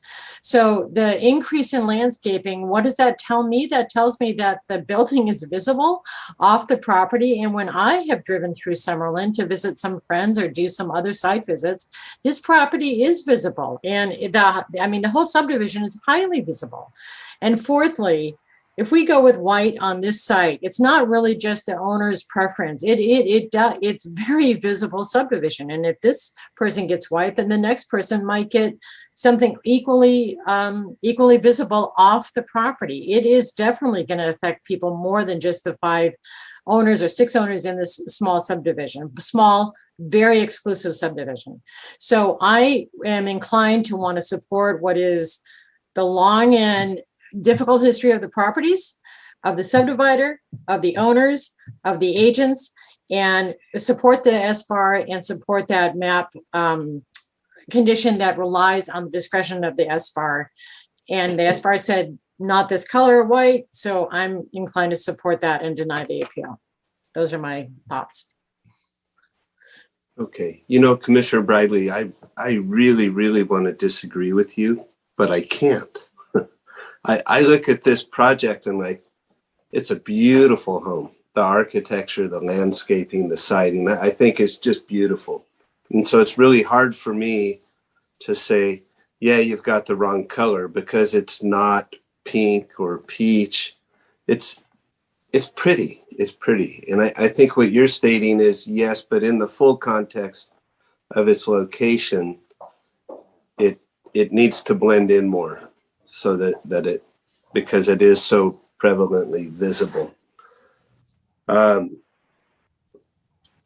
I do kind of find it bizarre in the way that we're spending resources and time on 4 years. 4 years on a white paint job. But I get it. And so I think you're going to owe me lunch or something. I don't know. That's right. But I do get it. I really, staff did a great job. They really did. Everything's laid out and delineated. I just don't want to agree with them, but I'm going to have to here. So Commissioner Park. Chair Farini, I really admire your tact. And I admire people for having things that I don't have. And I will apologize ahead of time for sounding cranky here. I had to go to court this morning and then join us late. And I love going to court. I can tolerate missing breakfast. I hate putting on a tie, and I haven't worn a tie in a long time, so that makes me cranky. There's part of me that wants to whine about my time being wasted. And if there was ever a matter in my, 4 years on the Planning Commission where I felt that was occurring, this would be the one. But I'm not going to whine about that because I agreed to the job, I agreed to the appointment, and I could quit if I felt my time was being wasted. So what I'm going to complain about is wasting the time of SBAR and of staff, because I constantly hear about how busy our staff is and how overworked and so forth. And these hearings cost a lot of money. This hearing on this matter has probably cost tens of thousands of dollars. And now probably the poor applicant is paying for a lot of that, if not all of it, with the hourly charge from staff. But nevertheless, we're using a public resource on this that is sorely needed elsewhere. We look at SBAR. Those folks, they put in their time on a mostly volunteer basis. I generally realize that when we get appeals, many appeals are appeals that included an appeal of an SBAR decision. It's de novo. I tend to look for issues when we get a de novo review of an SBAR or a Board of Architectural determination. I look for issues that are legal, that are planning. The aesthetic issues, I want to defer to them. I'm just an old country lawyer. I don't know anything about paint color. Okay, I can't even match my tie to my coat. But, every single person on SBAR knows 1,000 times more than I do about these aesthetic issues. They've seen this case 3 different times, according to Mr. Stroh's testimony. And each time they said no. What could be more clear? How are we honoring those people, and how are we not wasting their time if we keep looking at this over and over again? I'm not even talking about the Summerlin Board of Architecture Review, and I think they probably weighed in 3 times as well. That's what they would do. Pointing to certain other things, this argument about public visibility, it's a red herring. In my 45 years of law practice, many times I represented shopping centers, and we'd make the argument at La Cumbre Plaza, when Banana Republic's going to come in and put a Jeep going through the window, that shouldn't matter under the Santa Barbara City Board of Architectural Review guidelines because it's not visible from any public street. It never, ever works. If the public can see something anywhere, the public interest is to apply architectural review. That's not a decision on my part. That's a decision by courts and by statutes and by legislators. And so that is a red herring. So is the so-called approval by the HOA. Again, I've represented multiple HOAs. Every HOA is always going to say, we love the idea of ignoring county or other government guidelines. We'll always endorse doing that. Of course they would. They're going to want to paint their house orange or green or something else and not have to deal with this. Of course they're going to support this. I don't care. I think we have to recognize that there's something called hearing fatigue for our citizens. The citizens of that area weighed in 2017, and you got the result you got. It was not appealed by the owners, okay? Some of those citizens are now speaking up, Mr. Evans and Mr. Wilpert, who are people that have been involved in Summerlin activities at their own time for dozens of years, and they pointed out to us what's going on here. We should respect that. We should also respect the fact that we can't really allow applicants to keep coming back and back and back and hope that the public will miss the next hearing. It's hard on the public to keep coming back and getting involved in these things. I don't see the fact that we don't have 100 letters in opposition to this meaning anything. We have significant people that are saying this is not a good idea. They had the chance to appeal it back in 2017, didn't do it. This is really not a good use of our time. I could never, ever support this appeal or this project. Sorry. Commissioner Blau. Dan, you're muted. Well, it looks to me like this may be a 4-1 vote today. I can't support the appeal. I have to support the appeal in that I have great difficulty in having the county decide what color my house might be. Is this if I own this house for 10 or 15 years and I decide to paint it a different color 15 years from now, do I need to go back and get county permission? I don't think that's what's occurring. And I will tell you, I live in a subdivision of 164 houses. And we don't have an owners association, but we do have CC&Rs. And the CC&Rs require that the colors be earth tone colors. Well, I do have one Democratic neighbor who decided to paint their house Democratic blue. It is as ugly as it gets. And I guess I could file a lawsuit based on the CC&Rs, although they tell me because I don't enforce all the CC&Rs, I'm collaterally stopped from picking one and doing that. So we live with it and we laugh at it. It's kind of like the robin egg in the middle of a brown nest. It's that, prominent. The fact that the owners association, albeit only 6 houses, but if all 5 neighbors are supportive of the project, gives me great concern. And I will tell you, like Commissioner Free says, when I look at the photographs, I look at the house, it is gorgeous. I don't find it objectable. If it was pink, I would probably agree that's, in my subjective view, would be inappropriate. But the fact it's the color it is, and the fact that almost no one except the county is objecting to it, then I have a great problem. I recognize the fact that the BAR is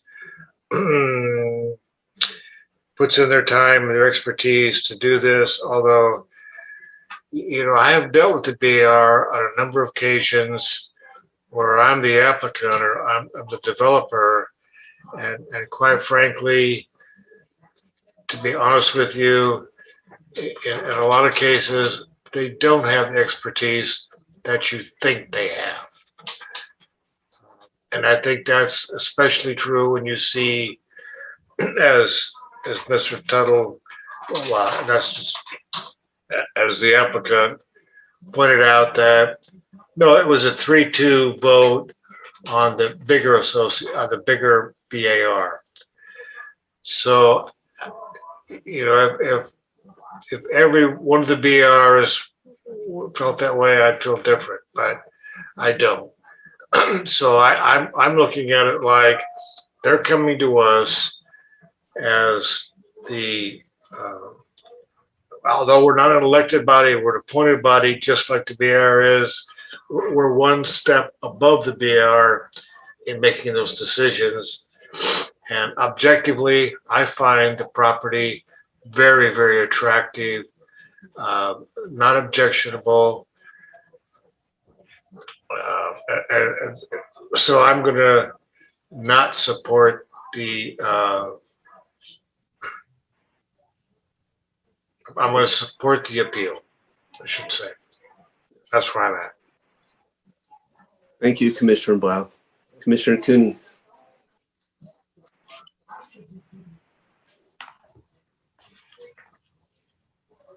Mike, you're muted.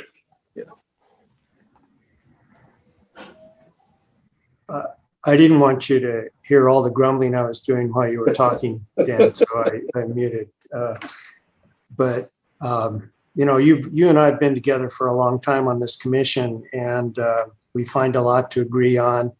And one thing I agree with you, this is influenced by subjectivity, but it isn't in our county or any place I know of just a matter of the subjectivity of the way a house looks. You said, I find the house very attractive.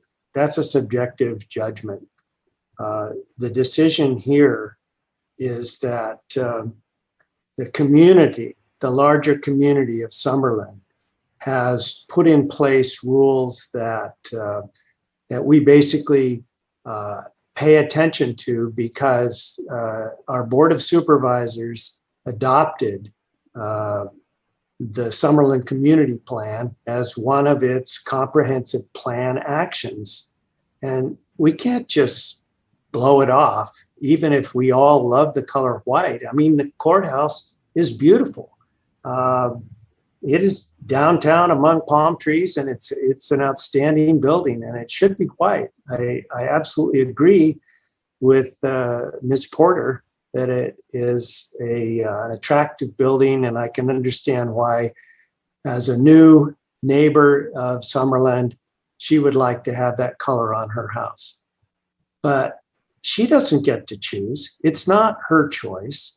And the reason the Summerlin guidelines exist is because a greater community has decided they would like to have all the homes in the Summerlin rural area blend in with the hillside, the surrounding agriculture and open space. That's not us. That's not our decision. That is the community of Summerlin. The board stamped that, approved, and that's what we're bound by. Now, in this case, I feel sorry for the Porters. Ms. Porter said she didn't have any idea that there was this obligation to keep the house white. So it's been a shock to her. And I hope in time she will understand the rules that bind our decisions within the community of Summerlin. But the downside of us agreeing to her position that because they're an innocent purchaser, we should allow it to stay, falls short in my view. We have to side with the community. The issue isn't the color white.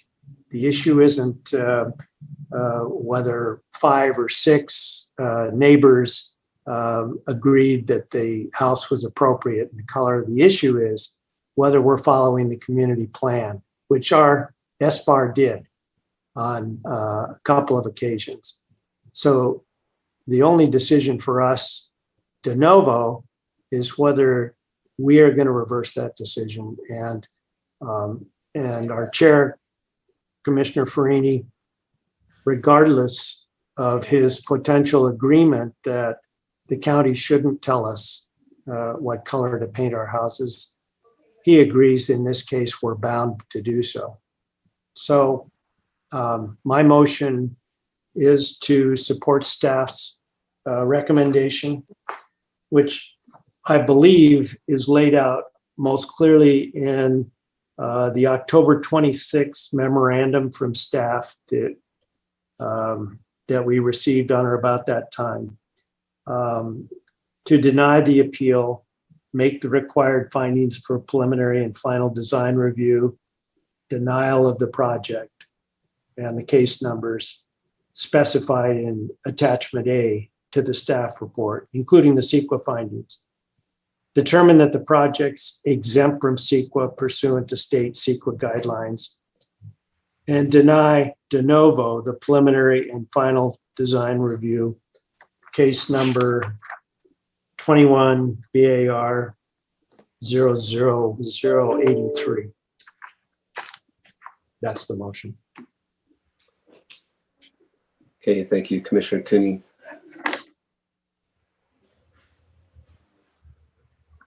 I'll second that. Okay, very good. Mr. Villalobos. Commissioner Cooney, Aye. Commissioner Bradley, Aye. Commissioner Park, Aye. Commissioner Blau, No. Chair Farini. Aye.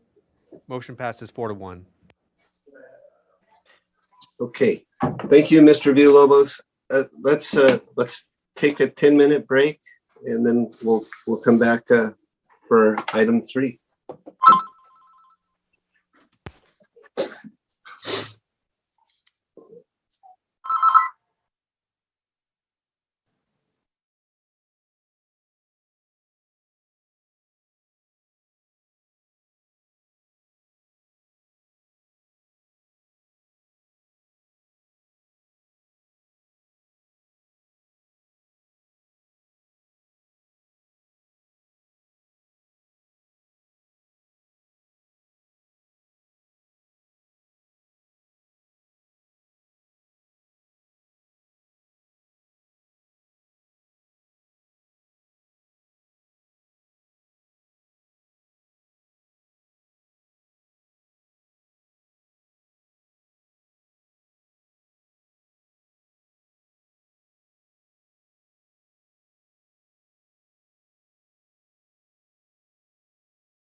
Mr. Chair?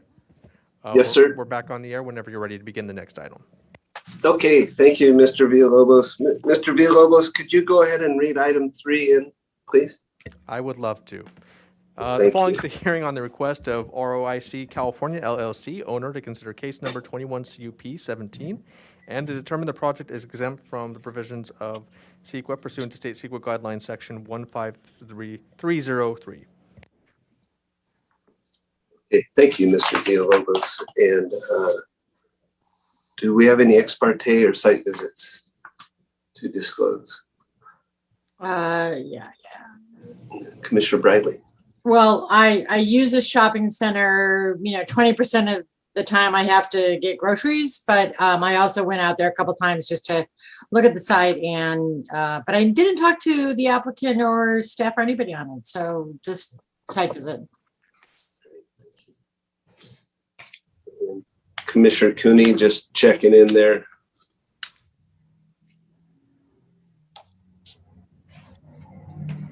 You're muted, Mike, but I got you. Okay. Okay, let's move on then to the staff presentation, please. Good morning, Commissioners. My name is Willow Brown. I will be presenting the proposal for the F45 Gym Conditional Use Permit.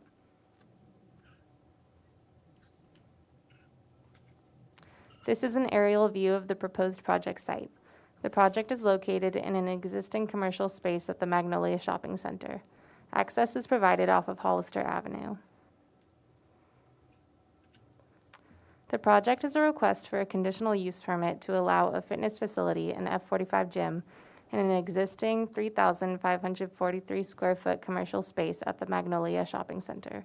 The gym will serve customers from the hours of 5 a.m. to 7:30 p.m. on weekdays, 6 a.m. to 12 p.m. on Saturdays, and 7 a.m. to 11 a.m. on Sundays. There will be a maximum of 3 employees and 36 customers on site at a time. Parking will be accommodated in the existing 576 space parking lot. No exterior changes or signage is proposed, and no exterior use is proposed. This is the proposed floor plan for the F45 gym.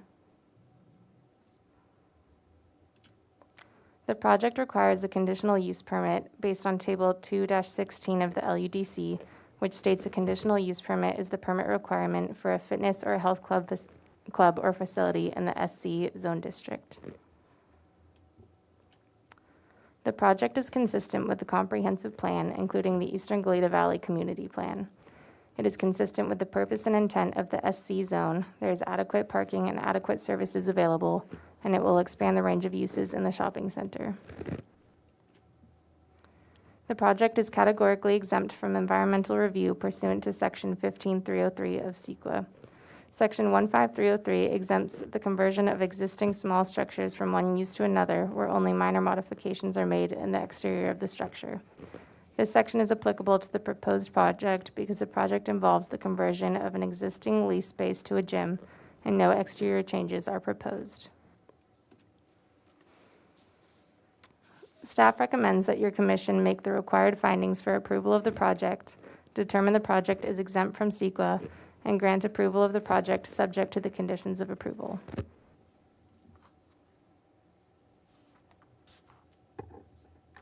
I'm available for any questions. Thank you, Commissioner Bradley. Thank you, Chair Freeney. I don't have any questions. Great staff report, very focused. I guess I'm wondering what was the thinking about making a gym in a shopping center require a CUP? Because and you know what? This was an introductory question from my predecessor, Cecilia Brown, which she said, well, when we have these cases like a gym in a shopping center. So tell me the genesis of that in the code. Commissioner Bradley, this is Travis Seawards, and commissioners, I don't know if I can specifically answer that. In previous jurisdictions, that I've worked in, gyms, because sometimes they're 24 hours and they can have like loud music. Many jurisdictions have required CUPs for gyms, but I don't know if I have anything else I can answer other than that. Well, but that's good. That actually helps. It just seems like a little bit like overkill, considering, you could have a rockin' restaurant in here and it would be just as, difficult to the other tenants or surrounding neighbors. So that's fine. That's my question. And the second question, and maybe this comes from the applicant, is, are there specific parking spaces assigned in the lease in terms of location? Because where this location is going to go happens to be, highly popular parking thing because it's close to the front of the street. So I'm not sure if the lease says you just have one of the hundreds of spaces in the adjoining lot, or do you get something close to the lease space? And that might be a question for the applicant. Just I'll wait. Yeah, I can chime in there. I actually am not sure. I just know that we have sorry, I'm Scott, by the way. Thanks for your time. I'm one of the owners. My partner Tiago is also on here. Okay, but Scott, hold on a second.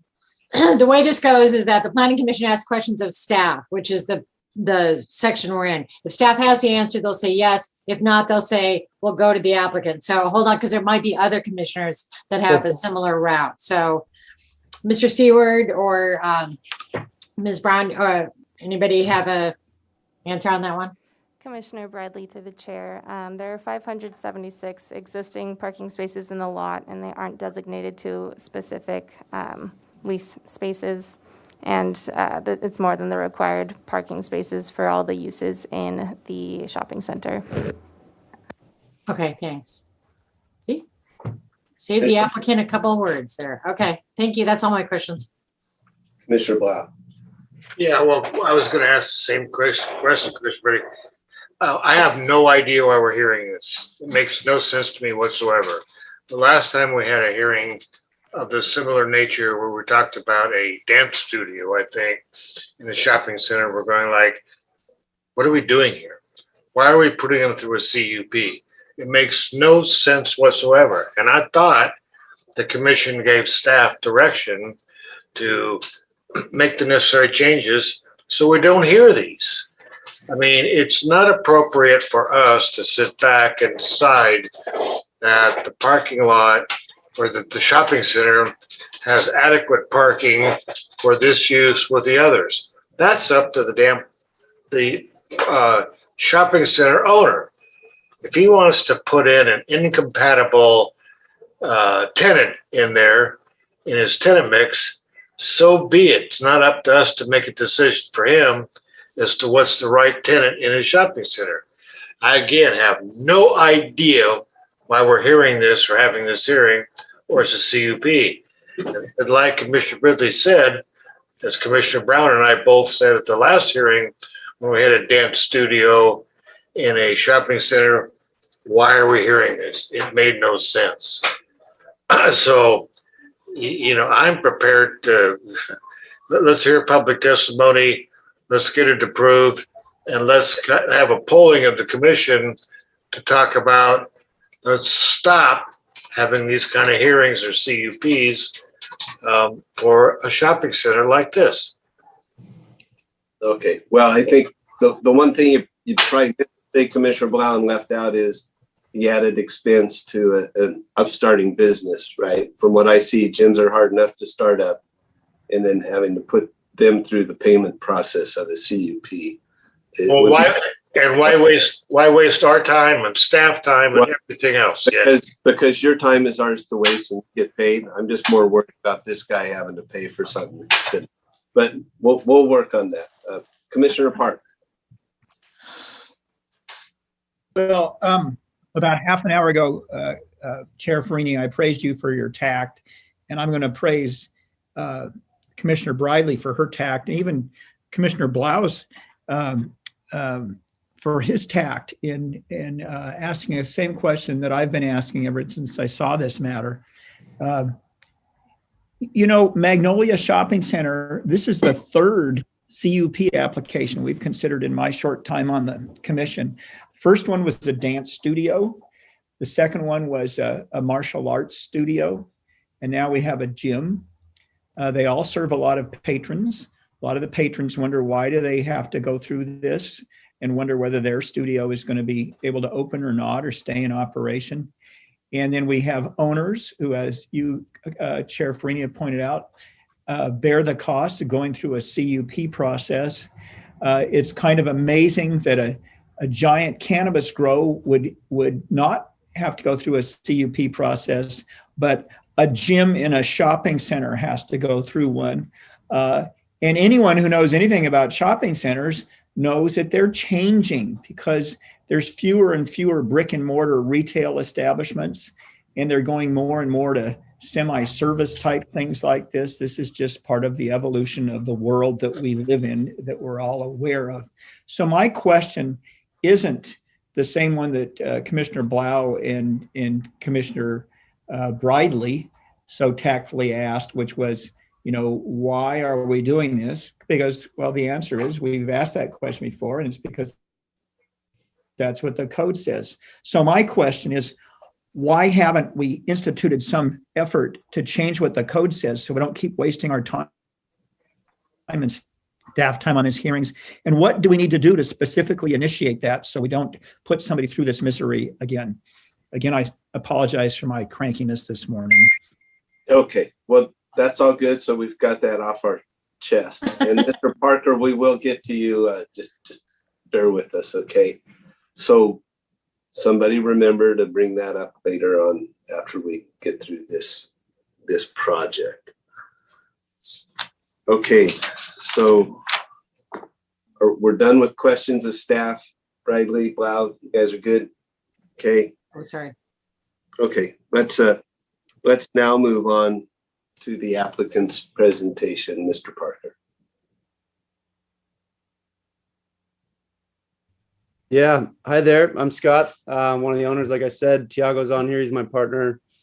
We've owned and operated an F45 studio downtown Santa Barbara for the past 2 years through COVID. We just focus on bringing,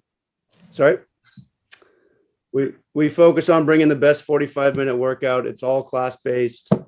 We do normally 3 to 4 morning classes, 1 midday class, and 3 evening classes.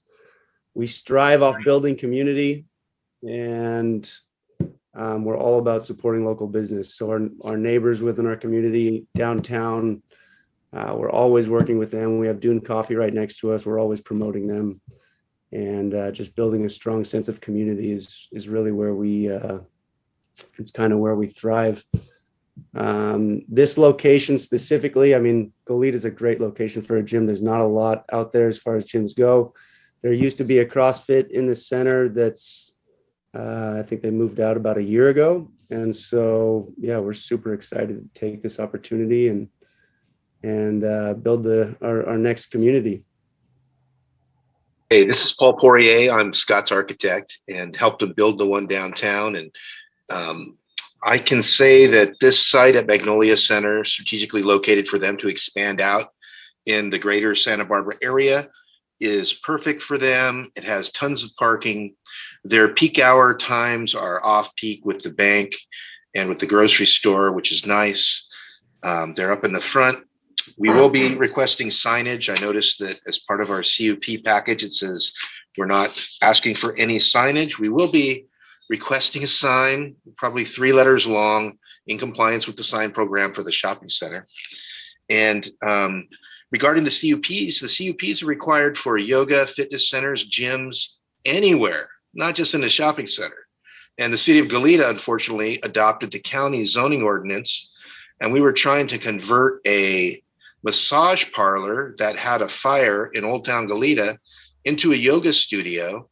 And although it was an allowed use, it was the CUP requirement that Goleta adopted from the county zoning ordinance that killed the project. And so we said, so the only thing that we could do here is put in a massage parlor, back where one was, it was undesirable use. And it turned out that, in fact, that was the cheapest thing to put back in. It's still vacant, by the way. But I think that getting rid of it the CUP does put a undue burden of time and money on the applicant. Scott, it's much more expensive to build this space out in Goleta for the entitlement standpoint. My fees are twice what it would cost him to just get his permit in Santa Barbara for his gym there, and the costs in terms of fees to the city to pay for this process is probably going to double the permit cost as well. And these guys are working on a small margin. So I really appreciate you guys thinking about not only your own workload, but small, local, successful businesses that are doing great things for the community, focusing on people's health. They have a diet program that goes along with their workout. They give people, a cash prize if they lose the most weight or gain the most body fat in a 45-day period. They're very, very successful, and they got an incredible program. But they're a small business. It's innovative, and we want those innovative businesses to be able to thrive. And it seems like there's undue penalty put on people that are trying to look out for personal wellness in our community, and we should try to streamline those things as much as possible. But if you have any questions about the entitlements or anything like that, I'm here to answer your questions, as is Scott, about the operations.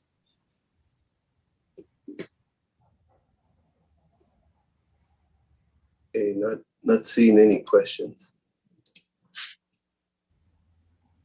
All right, well, I have a couple for you, Mr. Poirier. How long has this been in process? Oh, excellent question. Let me see when we submitted. We submitted for the CUP a while ago, and I believe we've been trying to submit our plans to the city building department for 2 weeks, but we still are waiting for the FTP site to be given to us to upload the drawings to the county building department. So there's lags everywhere. It'll probably take us, it's taken us as long as 60 days to get the FTP site to upload the drawings to submit the permit for plan check review. And then the plan check review can start, because at that point it'll be sent down to Bureau Veritas or checked in house or whatever. So we're looking at, a 60-day plan check period yet to start, because we're still trying to apply our plans. Willow could probably tell you when we submitted the plans to her for the CUP process, but it's been numerous months. Thank you. Mr. Parker, when is in your mind, when are you going to open? Well, 6 months ago, I would have said January 1st, but now it's looking, assuming, the timeline Paul just laid out is accurate, April would be hopefully the latest. We'd love to be open though, as soon as possible. Yeah, right after New Year's, right? All the new resolutions. That was the initial plan. Yeah, about 12 months ago is kind of where we thought we were. Once we were able to operate with about half capacities where we were operating with COVID about 12 months ago, and now we're back to about 36 people per class. So it's great. Thank you. Commissioner Bradley. Well, I have an idea about process, and we can talk about that later and make it very brief, because it's really not just this project. But I didn't have any other questions. I just, I wanted to clarify. Mr. Poirier talked about City of Goleta, and that was illustrative for me, but you haven't submitted anything to the City of Goleta for this, right? I mean, your point was you gave up on a City of Goleta location and now you're back in the county, right? Even though it's— No, that was for a yoga studio. So that was a different project, similar use, similar CUP situation. People can't just afford to, they're trying to do something that's good. People want a yoga studio or a fitness place in Goleta. Costs them $4 or $5 grand just to play, to see if there'll be any objection to it. It's just brutal. Okay, I appreciate that. I didn't have any other questions. Commissioner Blau. Mr. Poirier, I think the question is for Mr. Parker. When did you make a deal with the shopping center that to where you could know you had a lease space and now you had to get the CUP from the county? I mean, how long was the property set vacant after you made a deal with the landlord before you could move in? You probably signed late 2020, right? The lease? I can answer that. So we we executed the lease on my birthday, April 23rd, Of 2020? 2020. Yeah. Is that, wow. So it's been more than No, that a would year. have been 2020, 21 was when we executed April 23rd, 2021. But we were negotiating the lease since, January. And you expect to open when you get the CUP? Well, And the negotiation through the CUP was like 70% of the battle that we had to deal with for that negotiation. I mean, that's what took us so long, was trying to figure out a timeline that would work with us in case, because they wanted rent as soon as possible, right? They wanted rent within a certain time frame. So, that's Yeah. It's been brutal. Like what Scott has to do, Scott has the rights to the F-45s in the Santa Barbara area, and he has to get approval for each location from F-45 corporate. And we also have to get a letter of intent and a lease with the landowner for the space. And he can't guarantee that he has the space to everybody until he gets the CUP. So he actually authorized us at risk to do the construction drawings, which are complete. And we were trying to submit them before we got the CUP, but it turns out the city building department doesn't have the server capacity to allow us to upload the drawings until they drain some of the micro bits out of their computer or something. So we can't even get the FTP site link to load the drawings in to start the plan check process. So we got to unleash some dollars to get those guys a bigger server so that when the plans are done, they can get sent over there. They can get shipped out for plan check, and we can get a reasonable plan check turnaround time for starters. That's after you guys approve it. Before you approve it, Willow's been awesome. She's jumped on it and done it. We just grabbed a CUP package that had been done in 2018 for the dance studio and another one that had been done like a year before for the karate place. It's not rocket science here because it's been done before. So I don't think there's any real issue with this use. It's just the overall process is overbearing for somebody who's operating during normal business hours. And I could probably open a massage parlor right there in the shopping center without a CUP, or maybe even an adult bookstore, but certainly those aren't things that are good for the community. And that's not what you're trying to direct people to do. But economically, that's the economic formula that's being set up by the county in regards to tenant spaces. These guys are good guys. I believe in their business. They're going to do good. They're great for the community. It's a fortunate hardship that's on them financially. Well, Paul, when it comes to the deliberations, I have a little anecdotal story that I'm going to share with the commission, and hopefully we'll get the county off the dime so we're not doing this. So thanks for your. Okay, Mr. Chair, hoping we can just move on to deliberate. Oh, Mr. Cooney has a question, right? Commissioner Bradley, you don't have any questions? No, I'm just ready to go to deliberations, but you. Commissioner Cooney. The same. I was trying to pull us back to the hand. We have been played today, and we have another big hearing to come. So maybe we can, as Commissioner Bradley suggests, move it along. Okay. And Mr. Secretary Wilson.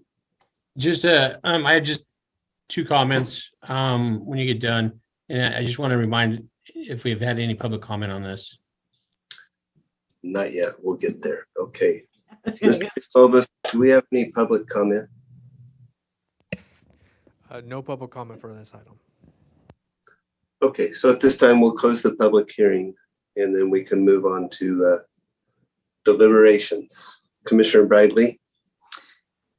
Well, I'll follow the gentlemanly pattern that we have and ask if any other commissioners want to share their thoughts that haven't already been expressed so far before I move for probably a motion to approve. Yeah, I'll start it. And this is an easy project, and not to beat a dead dog, but it shouldn't take all this to get here. The franchise that they're representing is a well-known and well-respected, highly regarded franchise. I think they'll be very successful. And hope this is one of many that this group can open up. Commissioner Blau? Yeah, I was going to tell you a little story. I sit on a committee for the city of Santa Maria that talks about problems in processing for planning and building and so forth. And at the first meeting we had a couple of years ago, the city manager says to the group, listen, I'm having a problem getting people to take out building permits on, say, tenant improvements for office buildings or little commercial retail space. And he says, how do we try and solve that problem? I said, well, I'm not going to do it. I said, if I've got a 10,000 square foot office building that rents for $15,000 a month, and I do a tenant improvement on there, the permit fees are about $2,000. If I do it without a permit, you catch me, the fees are double, it's $4,000. I said, the problem is if I want to go get a permit, it takes 90 to 120 days. Let's see, extra $2,000 in a permit penalty fee or lose 4 months rent at $15,000 a month. Pretty simple choice here. And we have the same problem with this. I mean, it's as a landlord, if I have a tenant, you're right, a massage parlor that'll pay me rent the first of the month, or I have to wait 6 months or 9 months to get a CUP, and my building sits empty. No, I'm not going to do that. And I mean, if there was a concern about fitness centers or dance centers, or they were somehow environmentally unattractive, I could see we got to stop this. This is crazy. It's costing the applicant a ton of money to do a CUP. It costs a landlord a ton in lost rent. And there's lost revenue to the county for having a vacant building as opposed to one that's operating. So I agree. As soon as Commissioner Bridley makes the motion, I'm going to second it and hopefully give staff directions to fix this thing. Do we need a motion to go? Not yet. Let's get this project through. Well, I'm just saying, get this one through and then figure out what's next. So yeah, okay. Commissioner Park, you got anything?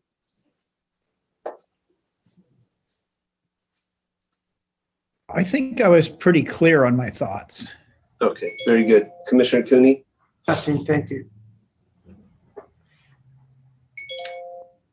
Commissioner Bradley? Okay, well, thanks for everyone's feedback. I want to veer us away again from process changes. This is an application that's very simple. I think we all support it, so I'm going to move to approve and reserve after we get through this case just a couple minutes to talk about process, because there might be a middle road that we can pursue, but that's in consultation with staff because it's a process thing. So the motion that I want to make is to support staff's recommendation to adopt the findings presented in the staff report dated November 3rd for today's hearing, and determine the project is exempt from CEQA, and approve the case number 21 CUP multiple 017, subject to the conditions of approval included in today's staff report. That's my motion. Second. Okay, very good. Mr. Villalobos? Commissioner Cooney, Aye. Commissioner Bradley, Aye. Commissioner Park, Aye. Commissioner Blau, Aye. Chair Farini. Aye. Motion passes 5-0. Okay, and before staff all walks Secretary away. Wilson, did you Appreciate want your to time. vote too? Chair Farini, before we have any further discussion, just a reminder to the commission, we aren't agendized to have any in-depth conversations on ordinance amendments. And I know that might be frustrating to the commission. I remember very clearly after this hearing how wonderful the conversation was the last time we had the dance center that went to the planning commission. I think it's a little bit more complicated in the decision, and it's not like an easy fix. It would require an ordinance amendment. This is kind of the nature of that zoning designation, which is a shopping center. And we have the similar issues, not just in Goleta, but also in Orchid with that zoning designation. And as the trends change in how retail centers are being used, we acknowledge that. But this conversation is more appropriately agendized and be part of the long-range planning work program to give direction to long-range planning to add this to their program as a work item. That's just my comment. The other thing is there was comments about, building and safety and currently we're aware of some delays and backlogs there, and we're actively working on trying to address that. So I just wanted to wrap that up, Chair. Well, before you put the bow on that wrapping, I think what we're saying loud and clear is the commission is we want to talk about it sooner than later. Okay. And there were many good reasons to bring this up. Okay.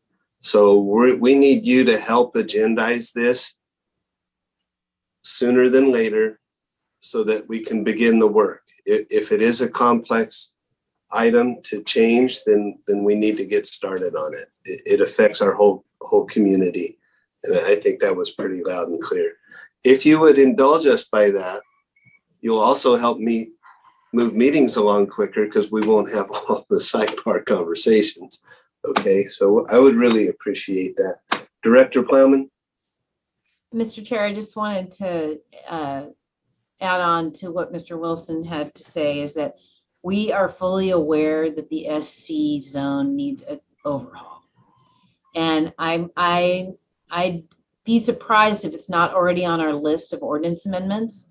So I'll have to check in with Mr. Clement, but we recognize the problems that this applicant faced and we know it needs a change. There are many zone districts in our code that need a major overhaul. So we appreciate your comments about that and we will be coordinating with LRP.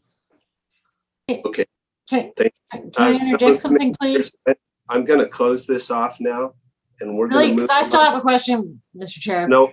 Well, No. Okay. No. All right. We're moving on to the next item, Mr. Villalobos. Okay, that really upsets me because I'm the only planner that has to deal with this on the other side of the counter. So I'll just take that up with staff separately, but there might be a middle road because we don't have, I'm sorry, I'm just. Commissioner Bradley. Never mind. And we've been I'm silenced. Stick to our Got it. agenda. All right. Mr. Villalobos. The following is a hearing on the request of ExxonMobil Production Company to consider case number 17 RVP 81. Thank you. Any ex parte or site visits to disclose? Not seeing any. Let's move on to the staff presentation. Mr. Chair, members of the commission, my name is Aaron Briggs. I'll be the staff planner for the continuance of the ExxonMobil interim trucking project today. Our staff planner, Jax Ibarra, is out on maternity leave and will be back with us in February, but for the time being, I will be the planner. On September 29th, your commission directed staff by a vote of 3-2 to return to the commission with findings for denial of the project. Your commission specified CEQA finding 1.7, which is the statement of overriding considerations. And you also specified a few administrative findings that are repetitive in both the Land Use Development Code and the Coastal Zoning Ordinance. And those two findings relate to streets and highways are adequately and properly designed to carry the type and quantity of traffic generated by the project, and that the project not be detrimental to the comfort, convenience, general welfare, health, and safety of the neighborhood.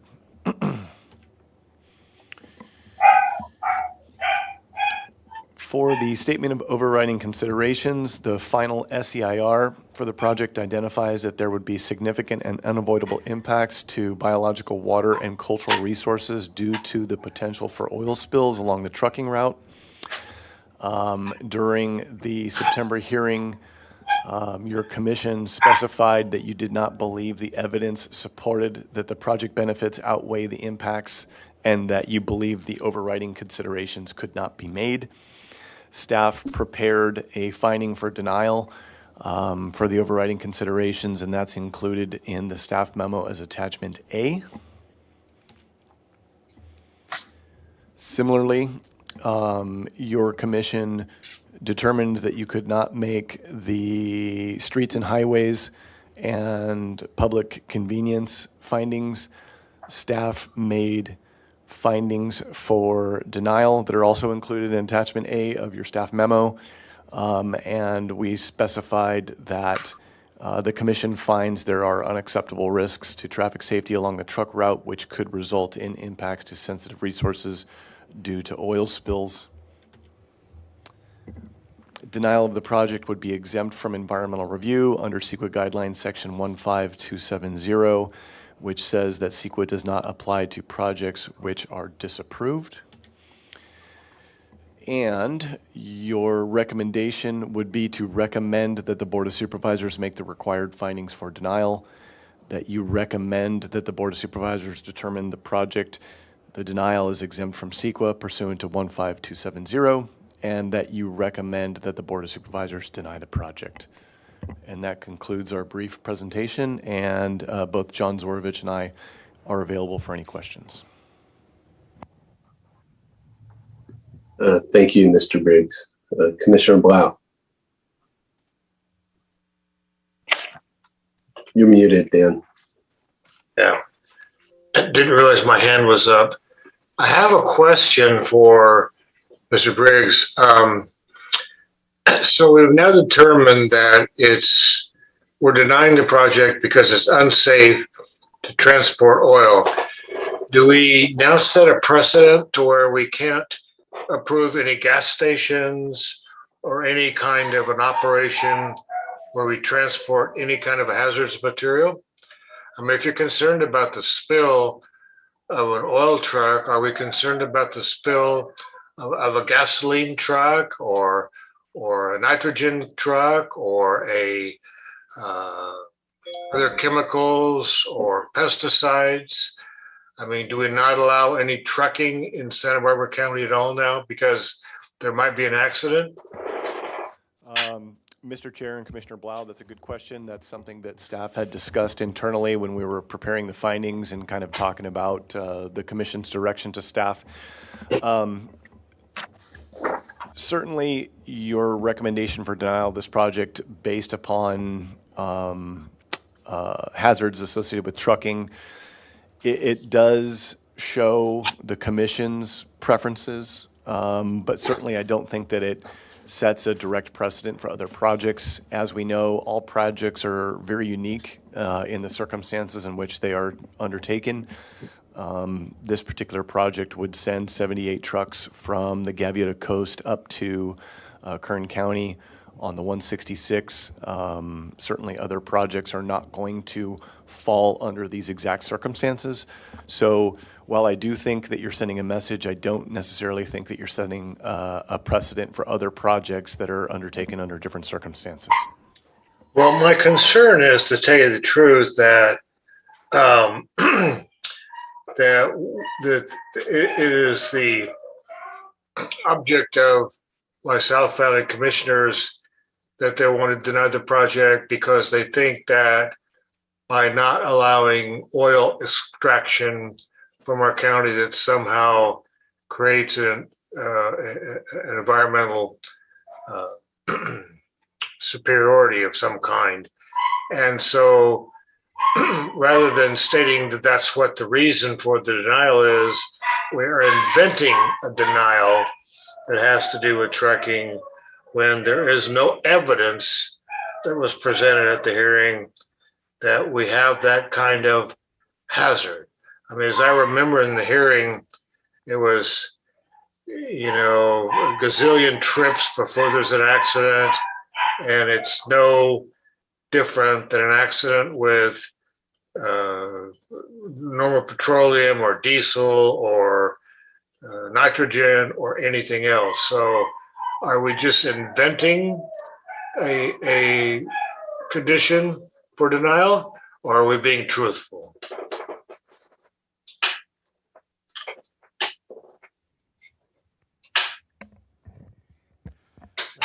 Mr. Chair, this is John Zorovich for Commissioner Blau. So the finding that we have prepared was feedback that we had received towards the conclusion of the hearing regarding, what the commission was indicating to staff for a finding. So I don't think we're inventing something. Certainly we could, modify the findings if you feel there's other requirements or needs to maybe include in the recommendation to the board for denial. Again, Highway 166 does have a higher accident rate than other areas. This project would include traffic onto that roadway and carry a higher, some hazardous materials, as you've indicated. And the Planning Commission was concerned about the additional traffic going on to 166. And they expressed concern about the potential of a spill and the effects that would have on the environment. In this case, significant unavoidable impacts, which could not be reduced to a less than significant level towards water, biological, and cultural resources. And so those are items that were also identified in the EIR. So I don't think necessarily we're making up facts. These were things that were stated at the hearing and can be, I think, delineated or taken from the EIR as well to support that. Like, I don't care if it's 166 or wherever, but do we now not have any trucks on 166 that carry hazardous materials if there was a spill?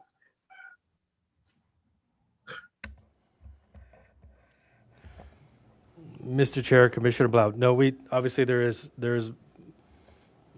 quite a few large trucks, vehicles that use 166 going both east and west direction that do carry hazardous materials. But before the commission today is an application to add truck trips to that route.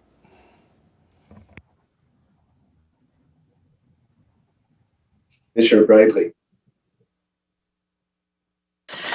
I'm relieved that Commissioner Blau actually brought up this question because I had a very constructive conversation with Mr. Zorovich and Mr. Briggs before today's meeting about that very topic. When I supported the motion to deny the case, it was based on the finding of neighborhood compatibility allowed for the development plan, which is paragraph 2 in finding 2.1.5.e. And so I still have concerns about citing the traffic safety of 166, as the primary thing, although that was the majority of the commission's direction to staff, and that's what staff explained to me. So I'm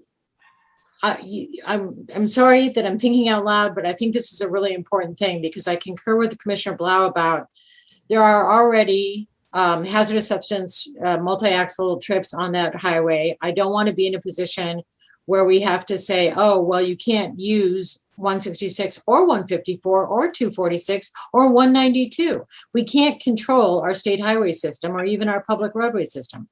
But the convenience to the neighborhood is something that we can weigh in on. So as much as the cargo in this particular case is exclusively concerning in terms of its spill potential, I was willing to support this language as outlined in finding 2.1.5.e. So I'll stand with that, but I just want to recognize that I'm weighing partially with Commissioner Blau and probably Commissioner Farini on that because we have hazardous substance out there and it's going to continue to come out there. What we're saying in this case, though, and this is my intellectual workaround, is that in this particular case, we have the ability to say no. And it doesn't mean that the next gas station, tankering operation that's already out there under baseline conditions, it has a reason to be illegal or stopped in any way. But the next time we have a gas and processing application, this can stand legitimately. I hope that makes sense, but I really appreciate, these are very, very tight arguments. And I didn't base my support of the denial of the case on the CEQA issues, but I will go along with them. I based it on neighborhood compatibility because that does allow us full discretion. So that's my feedback in terms of the direction that Commissioner Blau was going on. This is a new, highly focused case where we can make findings about this cargo, which is more dangerous than someone moving furniture. And I don't think it's going to bind our hands in terms of controlling any other kind of multi-axle trip on any freeway, on any state highway, on any county road. That's the way I'm rationalizing it, if that helps. That's all. Okay, Commissioner Park. You know, I'm not really interested in a rhetorical discussion of whether South County Planning Commissioners are truthful about their reasons for voting against this. And I don't think that's a proper question of staff to ask staff if they think South County Planning Commissioners are truthful. And I'm not a South County Planning Commissioner anyway.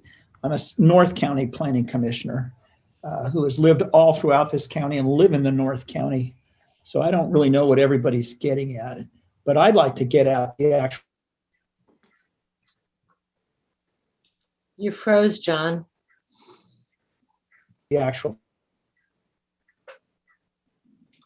Hey, John, if you shut your video off, we'll be able to hear you. Which are before us, some questions of Mr. There we are. Mr. Briggs, did you participate in drafting these findings? Yes, sir. I think you did a very good job. I think it's a difficult thing to capture such a complicated project, and I think you heard what we had to say and got it down. So I appreciate that. I have a couple of questions, nevertheless. I sometimes get a little confused about the status of an EIR in projects. Sometimes we actually certify an EIR and then we vote for policy reasons against the project. These findings don't say anything about certifying the EIR one way or the other. Can you kind of explain that for me, why that is? So maybe council could correct me if I'm mistaken, but whether or not the commission certifies the EIR is at the discretion of the commission. And in this case, you have considered the EIR as part of the public record along with the project, and you have chosen to not make the finding of overriding consideration.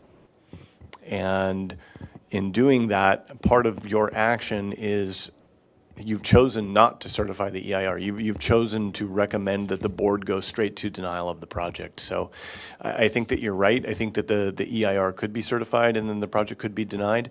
And it's really up to the discretion of the decision maker, whether it be your recommendation or the board's action. Right, but at least as you've written them now, these findings do not, if we adopt them, they do not certify the EIR, correct? That is correct. Okay, and this will lead to my next question, because I think it's an important point. I do believe that we have some disagreement among planning commissioners and between staff and others, including myself, about the baseline. You know what I'm talking about, and then that goes to the EIR. So I think the EIR is inadequate because I disagree with the baseline that's used there. And but is it an issue that we have to face squarely and discuss? I don't know. I think by not certifying the EIR, we sort of deal with that. There was a lot of public comment about, recent public comment about this. Most of the public comment did not actually address the proposed findings. There was one email from Katie Davis that did. Are you familiar with that, Mr. Briggs? Yes, sir. Staff reviewed that email and we are familiar with it. Okay, and you know, it had two specific suggestions to the findings. Is that something you can pull up easily so everybody can be looking at it? Because I'm going to ask you what is your reaction to those requests? Mr. Chair and Commissioner Park. So David is saying, yes, we could pull that up. I can just kind of speak to it from memory. So let me speak generally about making this finding. So in making in drafting up these findings, staff, we were there at the hearing in September, and clearly the commissioners have different ideas. But what we tried to do is we tried to take the general direction of the commission and have that reflected in the findings. And what staff heard during the September hearing was that the commission was uncomfortable with adding traffic to a roadway that already has an above average accident rate, that you were uncomfortable with the potential for a spill to impact sensitive resources, and that you didn't believe that the overriding considerations and these administrative findings could be made. And so when drafting the findings, we don't want to bring in issues that were not discussed at the commission. We want to have those findings reflect what your direction to us was. And so we did review the email from Ms. Davis, and Ms. Davis is suggesting that we add information to the findings that A, was not discussed by the commission, and B, is not supported in the EIR. And so while we appreciate her input, we recommend that we do not include the language suggested by Ms. Davis in the findings that are recommended by your commission here today. I understand your answer, and I think you did, and I'm going to reiterate this. I think you and others working with you did a very skillful job of drafting the findings to embody what you heard from those commissioners that were tentatively voted against the project, and trying to find something that worked for all of them. I personally would be glad to include findings about baseline, but I'm not sure that really works for the other commissioners. And I think you recognize that when you drafted this. So again, thank you, Mr. Briggs. Ms. Richardson, did you have comments? Chair Farini and commissioners, I just wanted to address CEQA briefly. So I'm not aware of any projects where the county has denied the project but certified the environmental document. Normally I'd recommend against that. And in this circumstance, if the commission's concerns with the project were only CEQA related, for instance, if you thought you could approve it, but you just had some baseline concerns, or you thought more analysis was necessary, then the solution would be directing additional environmental review or revised environmental review. But here it appears the commission's concerns are broader than that. The statements of overriding consideration, which are CEQA related, but not impact related in terms of the significance of an impact, and also the permit findings themselves. So if you find yourself unable to approve the project for those reasons, then I would recommend not certifying the document and using the CEQA exemption that staff has proposed for denial. Thank you, Ms. Richardson.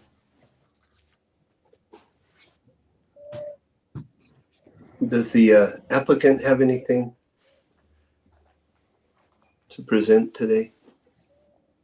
Yes, we do.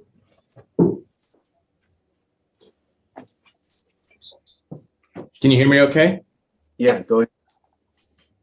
All right.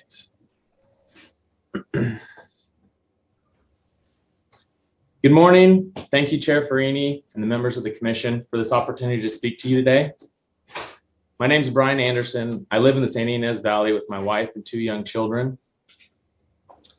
I'm the asset manager at SYU, responsible for our operations here in California.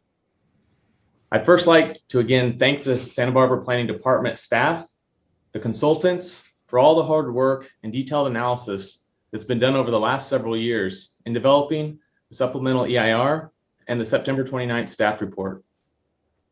At the conclusion of the September 29th hearing on ExxonMobil's application for interim trucking, the Planning Commission claimed that it could not make the findings for approval required by Administrative Findings 2.15, 2.1E, and 1.7 Statement of Overriding Considerations, as you guys have been discussing. Specifically, the Planning Commission claimed that SYU's interim trucking project is a detriment to the comfort, convenience, general welfare, health, and safety of the neighborhood, and that the benefits of the project do not outweigh its impacts. From the discussion, you can clearly see there's disagreement And in doing so, and in taking this position, the Planning Commission has completely ignored the Planning Department's recommendation, the detailed analysis in the SEIR, the traffic analysis, and discounted all of the economic and environmental benefits of the project. As the asset manager, I'm here today to ask the Planning Commission to reconsider its position and recommend that the Board of Supervisors approve our permit to temporarily truck product from SYU to market so that we can resume safe, environmentally responsible operations at SYU. First, with regard to the administrative findings 2.15 and 2.2e, the detailed and lengthy analysis in the SEIR and the staff report done by the county's own staff and consultants contains substantial evidence that the streets and highways are adequate and properly designed to carry the type and quantity of traffic generated by the project. In addition, the evidence provided by the county staff demonstrated that impacts to the traffic are less than significant. The SEIR includes analysis of the risk of upset, safety precautions, mitigations involved with the project that would substantially reduce the risk.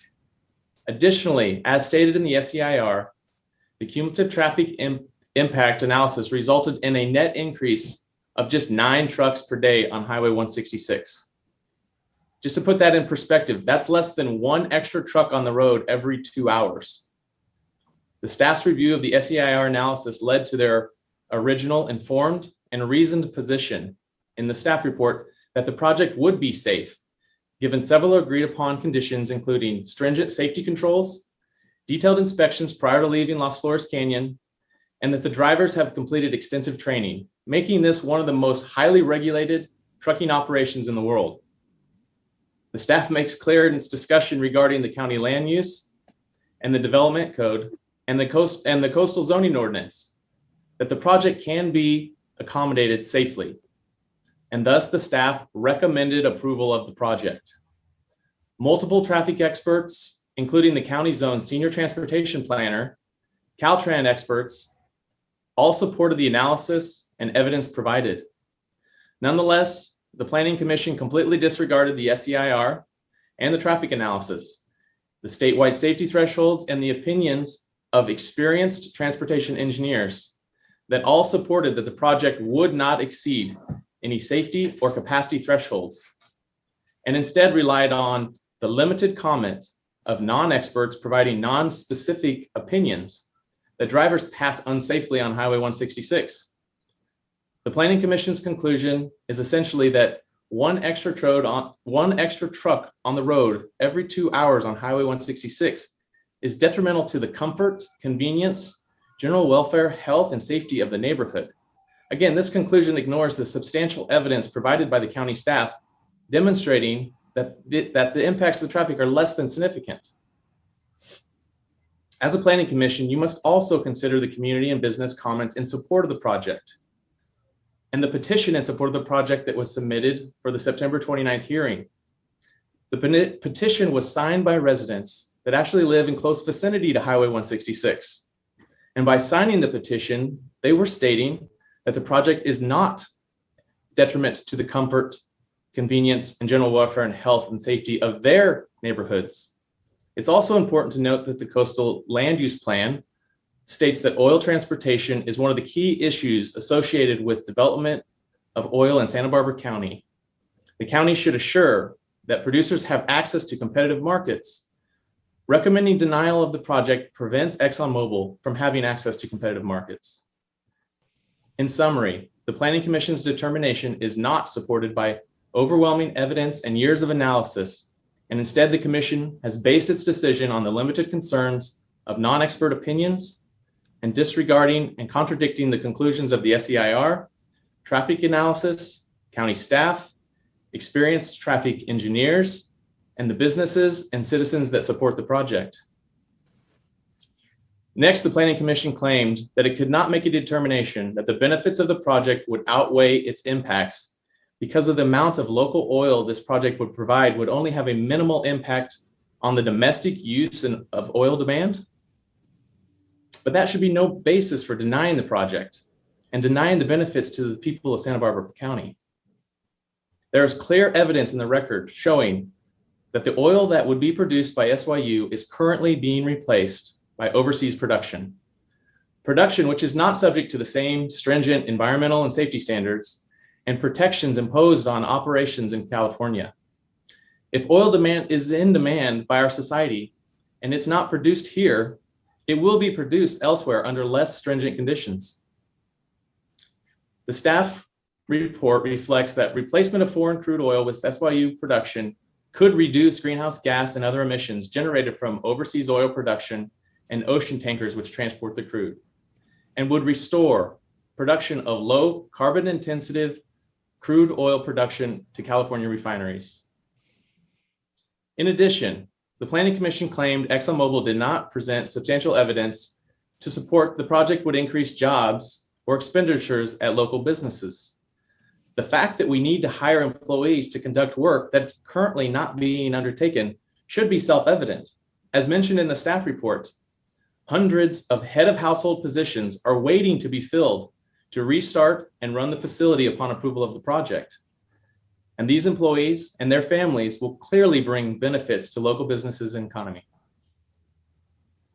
The Commission also ignored the enormous benefits of this project in funding underserved and underfunded schools in Santa Barbara County. These schools received significantly less tax dollars from ExxonMobil after our production was shut in. Resuming operations will restore additional funds to support their children's educations. In closing, we believe there is more than sufficient evidence to support approval of the project, including administrative findings 2.15, 2.2E, and 1.7 Statement of Overriding Considerations. Given the facts and evidence provided, we strongly urge the Planning Commission to adopt the original recommendations and findings in the September 29th, 2021 staff report and recommend that the Board of Supervisors approve the SEIR and the SYU interim trucking project. Chair Farini, commissioners, thank you for your time today.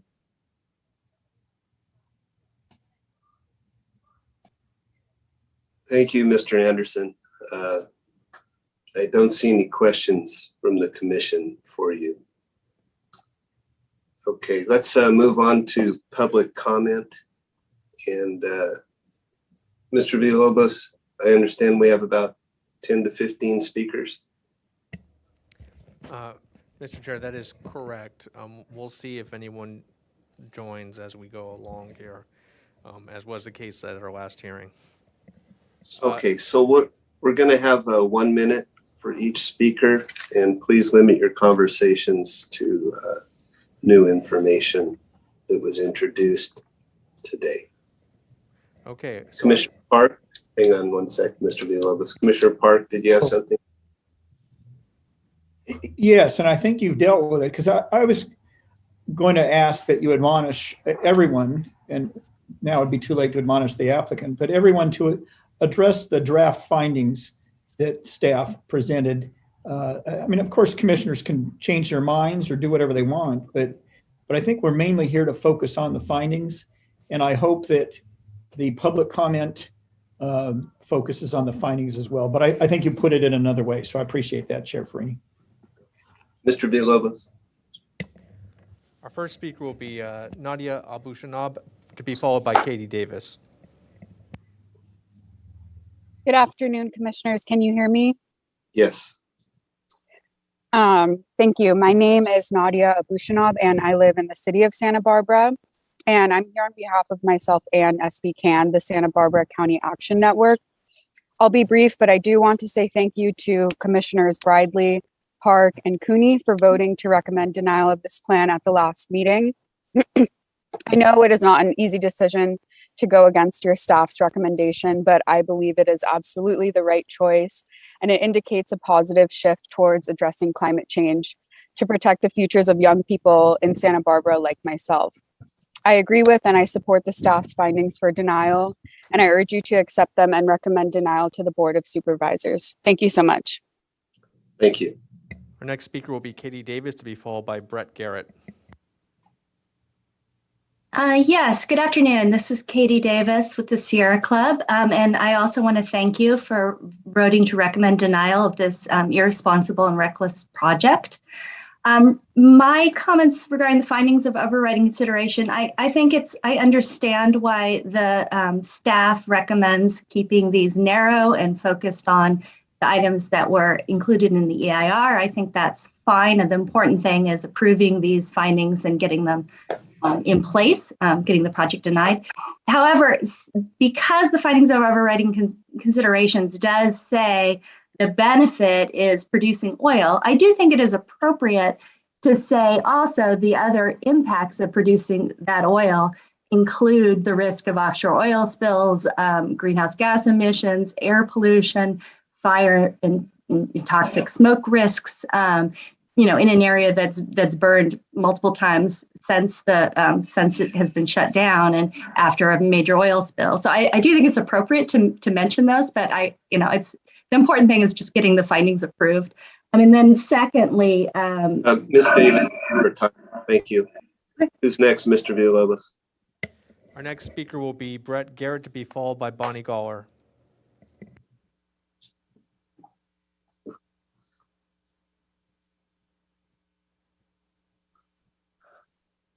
Mr. Garrett. Sorry, I had to wait about 15 seconds for the unmute sign to come up. I just want to agree with the previous speakers. Please protect our climate, protect our oil, protect our ocean, I'm sorry. Please reject new fossil fuel projects, which is basically what this is. Keep fossil fuels in the ground.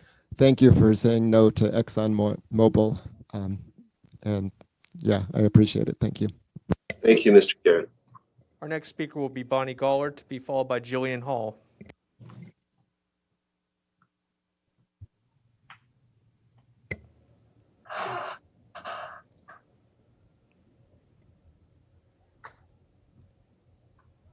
Ms. Galler, if you could unmute yourself.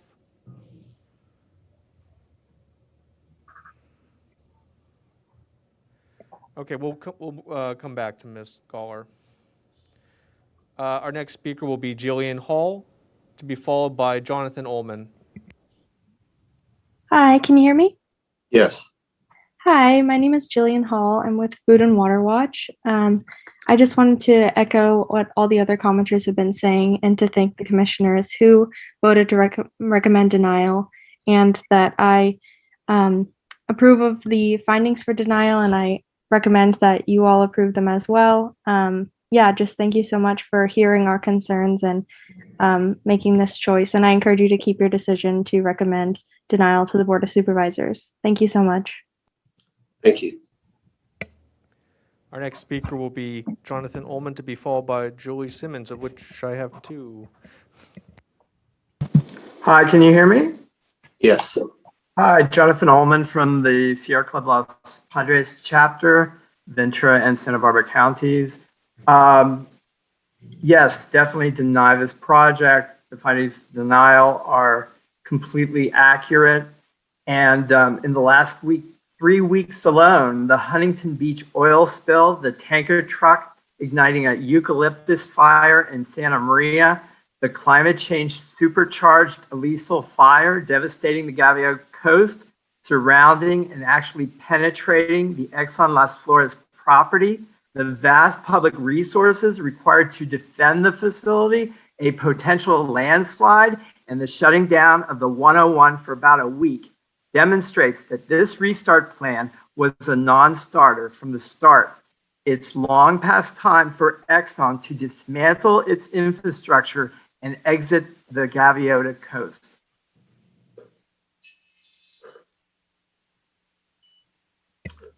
Thank you, Mr. Ullman. All right, so our next speaker is Julie Simmons. We have two. That can sometimes happen if you share your invite. Ms. Simmons, can you speak to that? I don't know that I can confirm that I'm the only Julie Simmons, that I'm assuming that I probably am speaking today in front of this commission. And apologies for that if I double registered.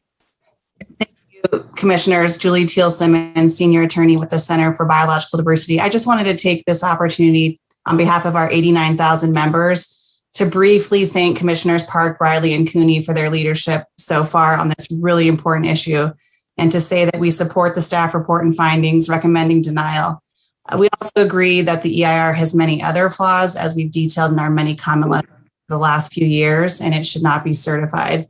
Saying no to ExxonMobil's plan to add up to 24,800 oil-filled truck trips a year onto California highways is a big step in the right direction for our environment, climate, and public safety. Thank you so much. Thank you.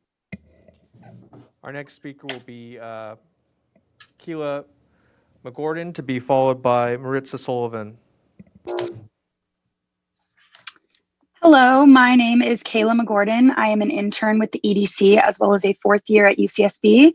I would like to begin by thanking you for your consideration of the risks associated with this project. As a member of the Santa Barbara community, I am glad to see the initial denial of the project. Earlier last month, the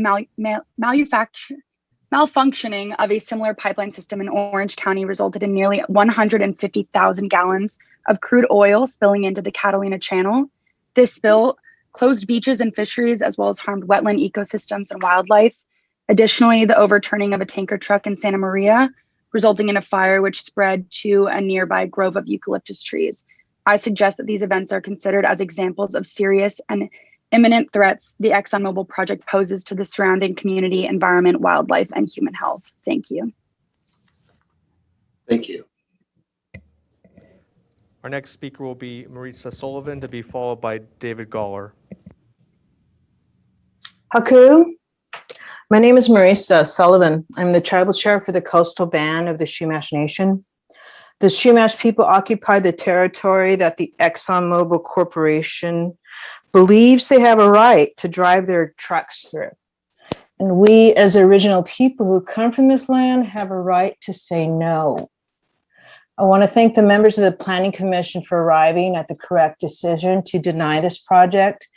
Please do not allow doubts to creep in that you did make that right decision, and continue in that thought. The Chumash people have already lost enough. We should not have to witness any more destruction of our sacred lands. Kakinalin, thank you.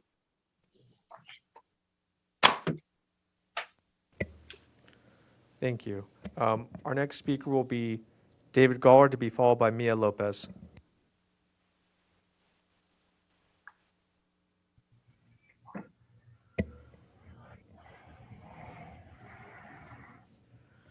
Mr. Goller, if you could unmute. Yeah, can you hear me? Yes. Okay, I'm David Goller. I'm a resident of Cuyama Valley for 35 years, and I'm in support of the ExxonMobil permit. Okay, thank you. Thank you. Our next speaker will be Mia Lopez, to be followed by Molly Troop.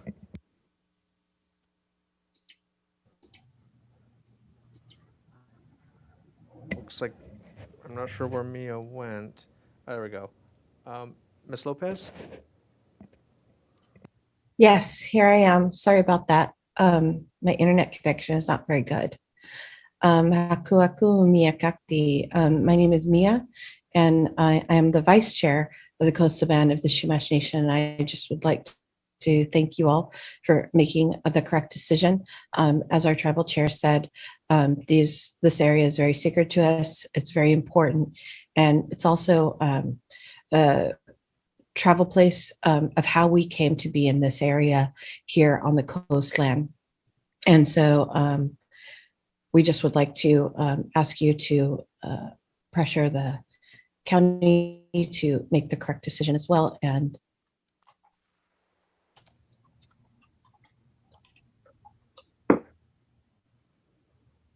Okay, thank you, Ms. Lopez.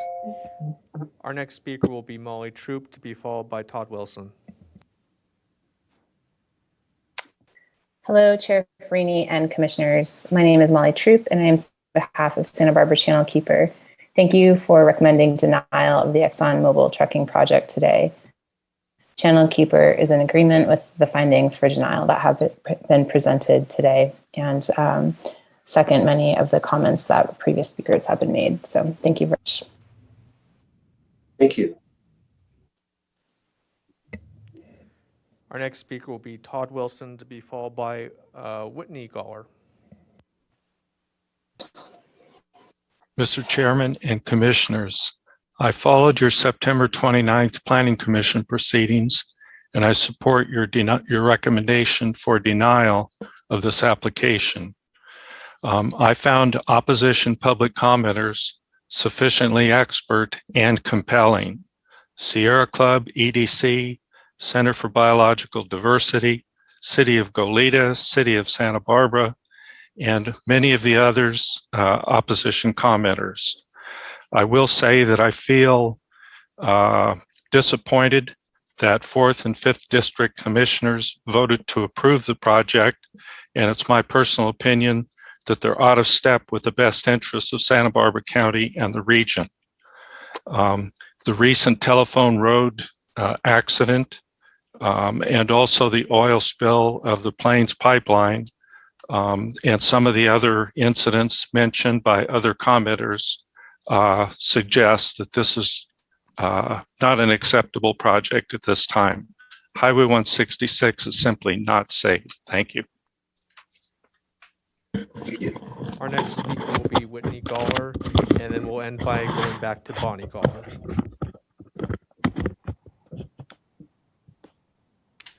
Hi, good morning. Can you hear me? Yes. Hi, my name is Whitney Goller. I live in the Cuyama Valley for the last 36 years. I also work here. I'm calling in to support the permit for ExxonMobil. Thank you for the opportunity. Thank you.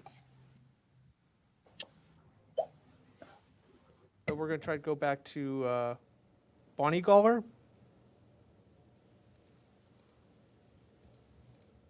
Hello, yes. Oh, we can hear you. Go ahead. Hi, my name is Bonnie Goller. I live in the Cuyama Valley. I've been here for almost 40 years. I'm a retired anthropologist, archaeologist. The Chumash used tar. It was an important part of their culture way back when. So I support the Exxon project and I hope it passes.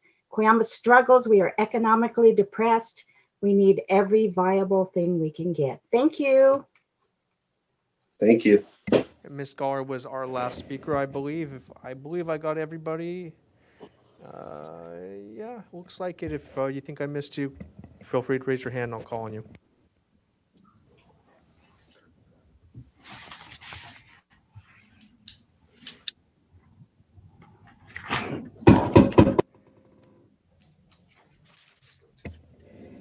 Mr. Chair, I received an email from Ms. Kropp from the EDC indicating that she had registered to speak, but I don't see her in the meeting right now. Perhaps we can keep public comment open for just a moment. Okay.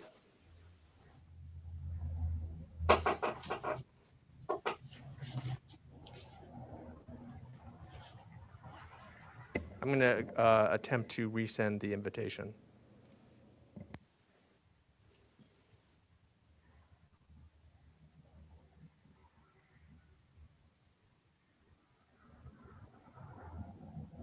While we're waiting for that last speaker, do any of the commissioners have any further questions they'd like to ask? No questions. Okay, so next up will be deliberations.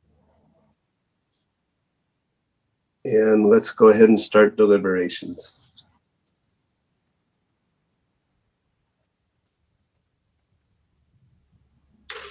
Commissioner Park. Yes. Again, we're going to focus on the findings. Preliminarily, I want to point on two things that troubled me a little bit about the public comment and applicant's presentation we've heard today. I appreciate it that members of the public will thank planning commissioners for the effort we've put into these things, because I know personally I put a great deal of effort into studying the materials, which were voluminous, and in doing independent legal research on legal issues that were not, I think, as presented as well as they could have been, and on listening carefully and doing an analysis of a complicated problem So I don't much appreciate the rhetoric about the Planning Commission relying on non-expert opinions or failing to understand this or ignoring this and ignoring that. And I appreciate the expressions of gratitude, but you should not be thanking 3 commissioners. You should be thanking every single member of the Planning Commission. If you disagree with what Commissioner Blau and Commissioner Free have expressed as their preliminary vote, you should still thank them for making an effort to go through all this. I thank them and I appreciate all of my colleagues on the Planning Commission, and I feel very strongly about that, so I thought I would express it. With respect to the rhetoric, read my lips. We have a EIR that says there's a significant and unavoidable impact in the risk of upset. The law requires that we deny that project, therefore, if there is that in the EIR, unless we can make a statement of overriding considerations. As I expressed at great length in the prior hearing, the information, the evidence in support of the state overriding considerations was weak, if non-existent. And the very first statement of overriding consideration, and the primary one that we had to take most seriously, was the contribution of this project to the California domestically produced oil supply. And we had reference that I made to public sources, as well as to a very candid statement by the preparer of the EIR that essentially showed that this project would at best contribute less than 0.7% to the California domestic oil production. And that's why the findings are so accurate when they say that's de minimis and does not support a finding of overriding considerations. On the other side, we know that there is an issue over baseline. I believe the EIR is inadequate because it uses a baseline going back to 2014, when in fact the law is that we use a baseline as of the beginning of the preparation of the NOP, unless we as finders of fact find it appropriate to use something else. And we have not done that, and I couldn't support that. I don't think other planning commissioners could either. But the point is that this project generated, when it was running, over 40% of the GHGs in this county. That was uncontroverted at this hearing. Now you do the math. It means if you turn this on, if you flip the switch, if it presented over 40% before, when you turn it on, it's going to be a 70% increase in what our GHGs are. And that's a big issue for this whole county and all of its citizens to consider. And I certainly considered that in deciding whether to adopt the statement of overriding considerations. I am prepared to make the motion to adopt the staff's findings. And I can do that now, Chair Farini, or if you think it's appropriate to hear from the other commissioners first, let's go ahead and do that. What's your preference? Well, let's go ahead and hear from everyone, and then we'll get back and save you for the motion. Okay? Thank you. For the motion. Mr. Chair, just to, Ms. Kropp is now, I see her now in the meeting, so if we could just make time at some point also to call on her for her public comment as well. Yeah, why don't we have Ms. Kropp go now? Ms. Kropp. Thank you very much. Sorry about that IT issue. I'm Linda Kropp, Chief Counsel with the Environmental Defense Center, representing Get Oil Out and SB Can. We support the revised findings. As confirmed in the EIR, the project will result in significant and unavoidable impacts due to the risk of accidents and oil spills. Kayla McGordon and others testified regarding the recent oil spill and tanker truck accident that have occurred just since your last hearing. The tanker truck accident is the 12th oil tanker truck accident in the county since 2000. 6 of these accidents have occurred along the proposed tanker route, including 5 within the past 5 years. Given these facts, we request that the Commission delete the statement that the project's impacts to traffic safety are mitigable. Clearly, they are not. With this modification, we urge the Commission to adopt the proposed findings pursuant to CEQA and the Land Use Development Code. Thank you very much for your consideration.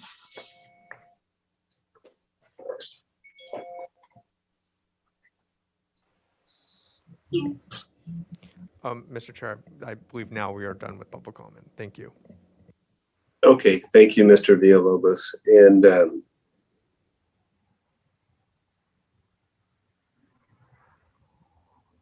Mr. Wilson is reminding me that we need an applicant rebuttal.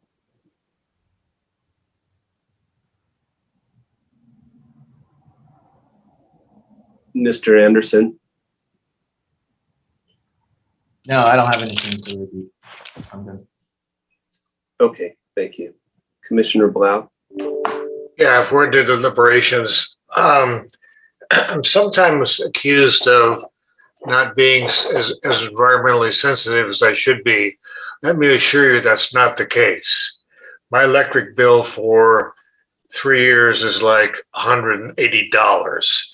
I own 2 cars, and they're 2 years old and 3 years old, and there's less than 30,000 miles on the 2 cars. I mean, my carbon footprint is pretty small. My concern is that I don't think we're looking at this project correctly.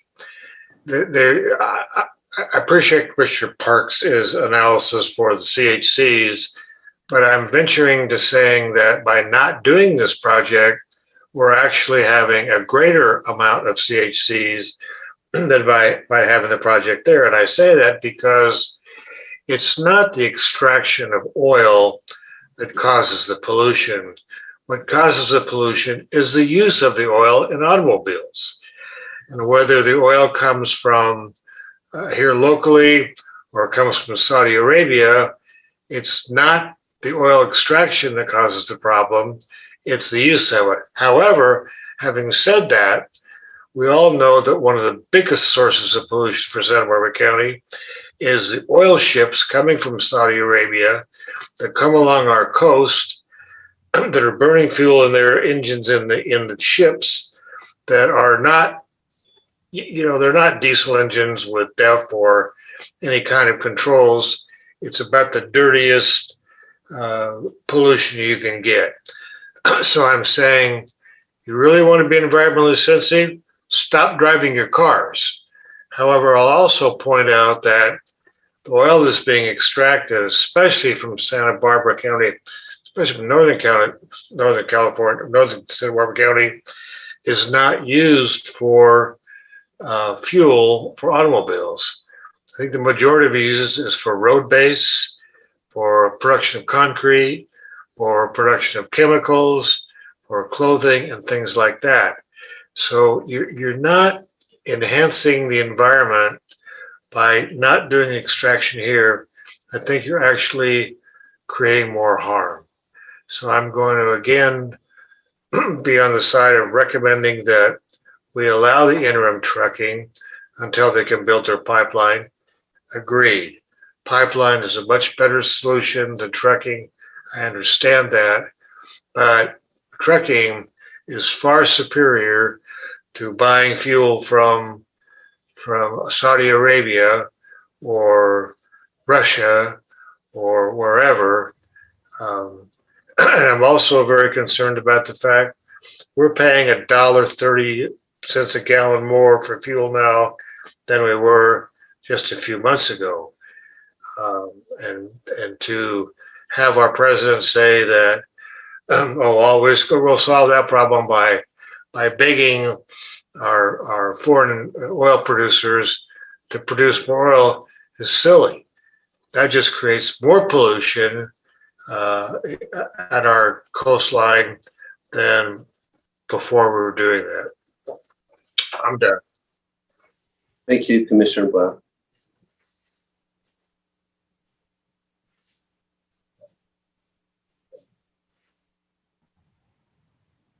Let's see here. Commissioner Cooney. Thank you, Mr. Chair.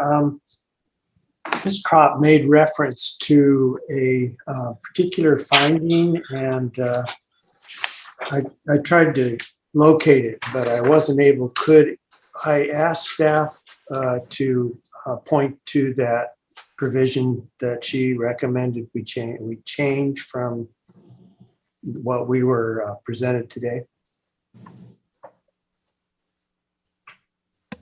Mr. Chair, Commissioner Cooney, I'm sorry, I didn't catch exactly what Ms. Kropp had said. If you could be a little bit more specific, that would help us narrow it down. I was looking to you to do that, Aaron. No. she indicated that there was one inclusion in the statement of overriding considerations, and she said that should be eliminated. And I just wanted to determine if there was merit in her request, and I can't do it without reading what she identified. So Commissioner, no one else has it. Commissioner Cooney, I think that she had said that she did not believe that traffic was a class 2 impact. It seemed like she was saying that traffic should be a class 1 impact because the project would could result in a traffic accident. I believe that was her point. I have that spot if somebody wants me to tell you where to look. Please, I'd like to see it. Okay. Chair Freen, may I go ahead and point that out? Yes, sir. Please do. Okay. I can't read Ms. Kropp's mind, but what I see that most closely resembles what I heard from her is if one looks at page A2 of the findings, okay, and you look at section 2.1.5 specifically, subheading E, do you see that? Yes. And if you go down approximately 2/3 of the way down that first paragraph to the word valley, capitalized with a V, right, then you'll see the sentence that starts, mitigation measures developed for the project would reduce traffic impacts to less than significant levels according to CEQA. That's what I believe Ms. Kropp was referring to, but I'm not sure. To me, that's the closest thing to what she stated in the findings. Okay. I believe Commissioner Park is correct. Mr. Chair, if I could continue with my comments, I will. Yes. Okay. I, like Commissioner Park and Commissioner Bradley, appreciate very much the effort that staff put in to present us with findings that would support the recommendation of the majority to the Board of Supervisors. I think it is possible to pick these apart. Certainly it's possible and it's common in law practice to beef up findings that support the decision that ultimately is made. But I really think what we've been presented with today is adequate, more than adequate for the purpose of supporting the recommendation.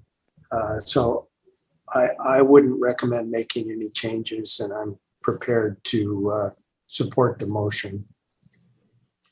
Thank you, Commissioner Cooney. Commissioner Bradley? I also am prepared to support the motion and not fuss with any of the wording in the findings. I could have gone on several things, but I'm putting that down in hopes that we just keep this succinct and support staff's good filtering of all the information that was at the last hearing and today's discussion. So I'm willing to support the motion as written with the findings presented by staff. Very good. Thank you, Commissioner Bradley. Yeah, I don't see anything in the findings that would change my vote from the previous vote. And I think all the points have been made from both sides. So Commissioner Park, as promised, you're up.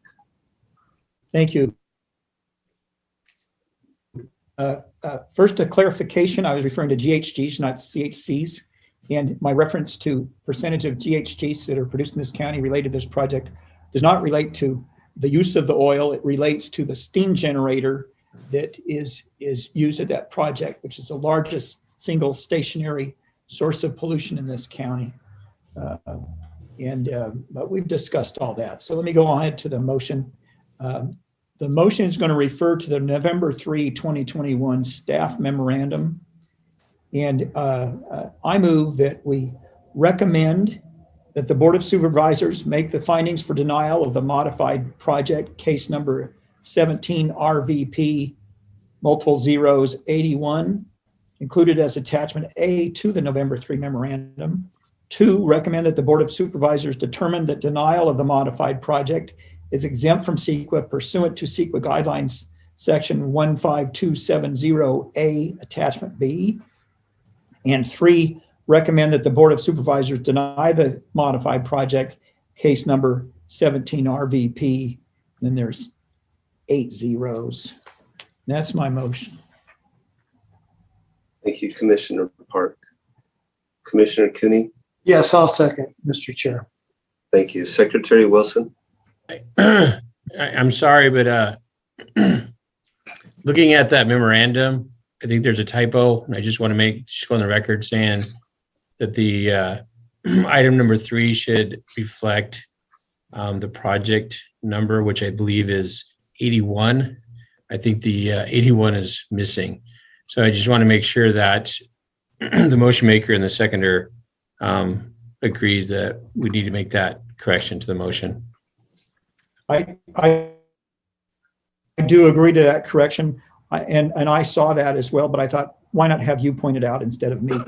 So there you are. I agree to that correction, of course. Commissioner Cooney? Yes, it's fine. Thank you. Okay, great. Mr. Villalobos? Commissioner Cooney, Aye. Commissioner Bradley, Aye. Commissioner Park, Aye. Commissioner Blau, No. Chair Farini. No. Motion passes 3-2. Mr. Chair, before we leave for the day, I'm hoping that you would indulge me for a moment. I just want to acknowledge that our CSBTV manager, Sylvia Mata, this is his last week of county employment. He's retiring. So I just want to, be the first to thank him, for all his support of the commission. And for me personally, over the years, he's always been here. And we had a nice conversation last week, and I told him it's hard to imagine working here without him. So I just want to put that out there. Well said, Mr. Villalobos. Thank you for bringing that up. Well, can I add in something about Mr. Mata? Because it's some journey over my last, 30 something years of doing planning. I had to go to him to get videotapes. This is before everything was on digital media, and he was such a kind soul. This is probably 23 years ago. And he goes, no, this is how you do it. And this is how you fast forward. So he has always been really good about public service, because that was when I was an, applicant's agent. And he's just quiet. And then he even recognized me when I got on the planning commission. He goes, oh, hi, Laura. I'm like, oh gosh, you remember me from so long ago. So happy retirement, Mr. Mata. That's great. Commissioner Cooney? Mr. Chair, I want to add my congratulations to Mr. Mata on his retirement. He has been a very silent, unobtrusive, but essential part of our ability to carry our meetings to the public. And there have been many occasions when the system has failed, and Mr. Mata within moments has it back online. He's been a really wonderful part of my planning commission experience these last 16 years, and I feel we will miss him dearly, but good luck to him. Commissioner Blau? Yeah, no comment there, but I need to get back to this issue of the CUP for the shopping center for. Okay, and I've got that handled for you. Okay, so. I don't think you do, and let me tell you why. Okay, well, hang on. I don't think it's. Commissioner Blau, let me finish up with Mr. Mata first. And then, please do. Okay, so yeah, Mr. Mata, to me, he's the guy behind the curtain, and he's made all of this work out, adapting all of the Zoom technology and helping us to evolve. and keep the public informed. And yeah, he'll be missed. Okay. Commissioner Cooney, anything else there? No, sorry, Mr. Chair. Okay. All I right. had some. Commissioner Park. Yes. I of course I want to congratulate anybody who retires. You've undergone an enormously long and tedious journey, and you've gotten there. So congratulations to you. And I like the statement that Commissioner Freeney said about the man behind the curtain. And you know, I could not possibly describe all of what you do and how much it has changed in the last few years. And that doesn't mean I diminish it. It just means it's such an enormous thing that wrapping one's arms around it is nearly impossible to describe. So thank you very, very much. Thank you, Commissioner Park. Commissioner Blau. Yeah, I just want to make sure that staff gets the issue of the CUP for shopping center zoning. I do not believe it is necessary that it be part of the long-term planning. It's what is so difficult about taking the ordinance and taking that chart that says it needs to be a CUP for dance studios or gymnasiums or whatever and deleting it. Okay, so Commissioner Black, but they have their position, and then we've got to get this agendized. Commissioner Bridley had some ideas as well, and what I wanted to do here was encourage Secretary Wilson to reach out to you directly and to reach out to Commissioner Bridley directly so that you guys can work these things out and get something to bring back to the public in the commission so we can move forward. But I don't think we should continue talking about it. We've been advised by county council and staff that this is not the forum. We need to get on the agenda. So I don't want to talk about that anymore today. Okay. We'll do our part. I'll stay alive in it myself, and we'll get it there, Dan. And that's what I was asking for. I just want to get it agendized. All right. So we've got that. Okay, Commissioner Park. Oh, I'm sorry. I should lower my hand. And I want to thank you for dealing with a difficult hearing today. And I want to thank all of my commissioners who I know have had some moments of annoyance and ire, but hang in there. Thank you. Okay, well, Commissioner Park, and all of this is kind of because you didn't bring a puppy. Okay, Dan did bring a puppy, but you didn't. And, so hey, it's on you. Next week, but I had to go to court. All right. Next week. And I should point out to Commissioner Blau, I weighed Pierre, who's the one you saw that was 2 hours old. I weighed him today. He turned 9 weeks old. He weighs 26 pounds. Oh, man. All right. And we're dumb enough to. I can't believe how fast they grow. It's amazing. It's ridiculous. Amazing. Okay, off to lunch. Thank you. Thank you, staff. Thank you, everyone. Bye. Thanks. Good job. Yes, good job.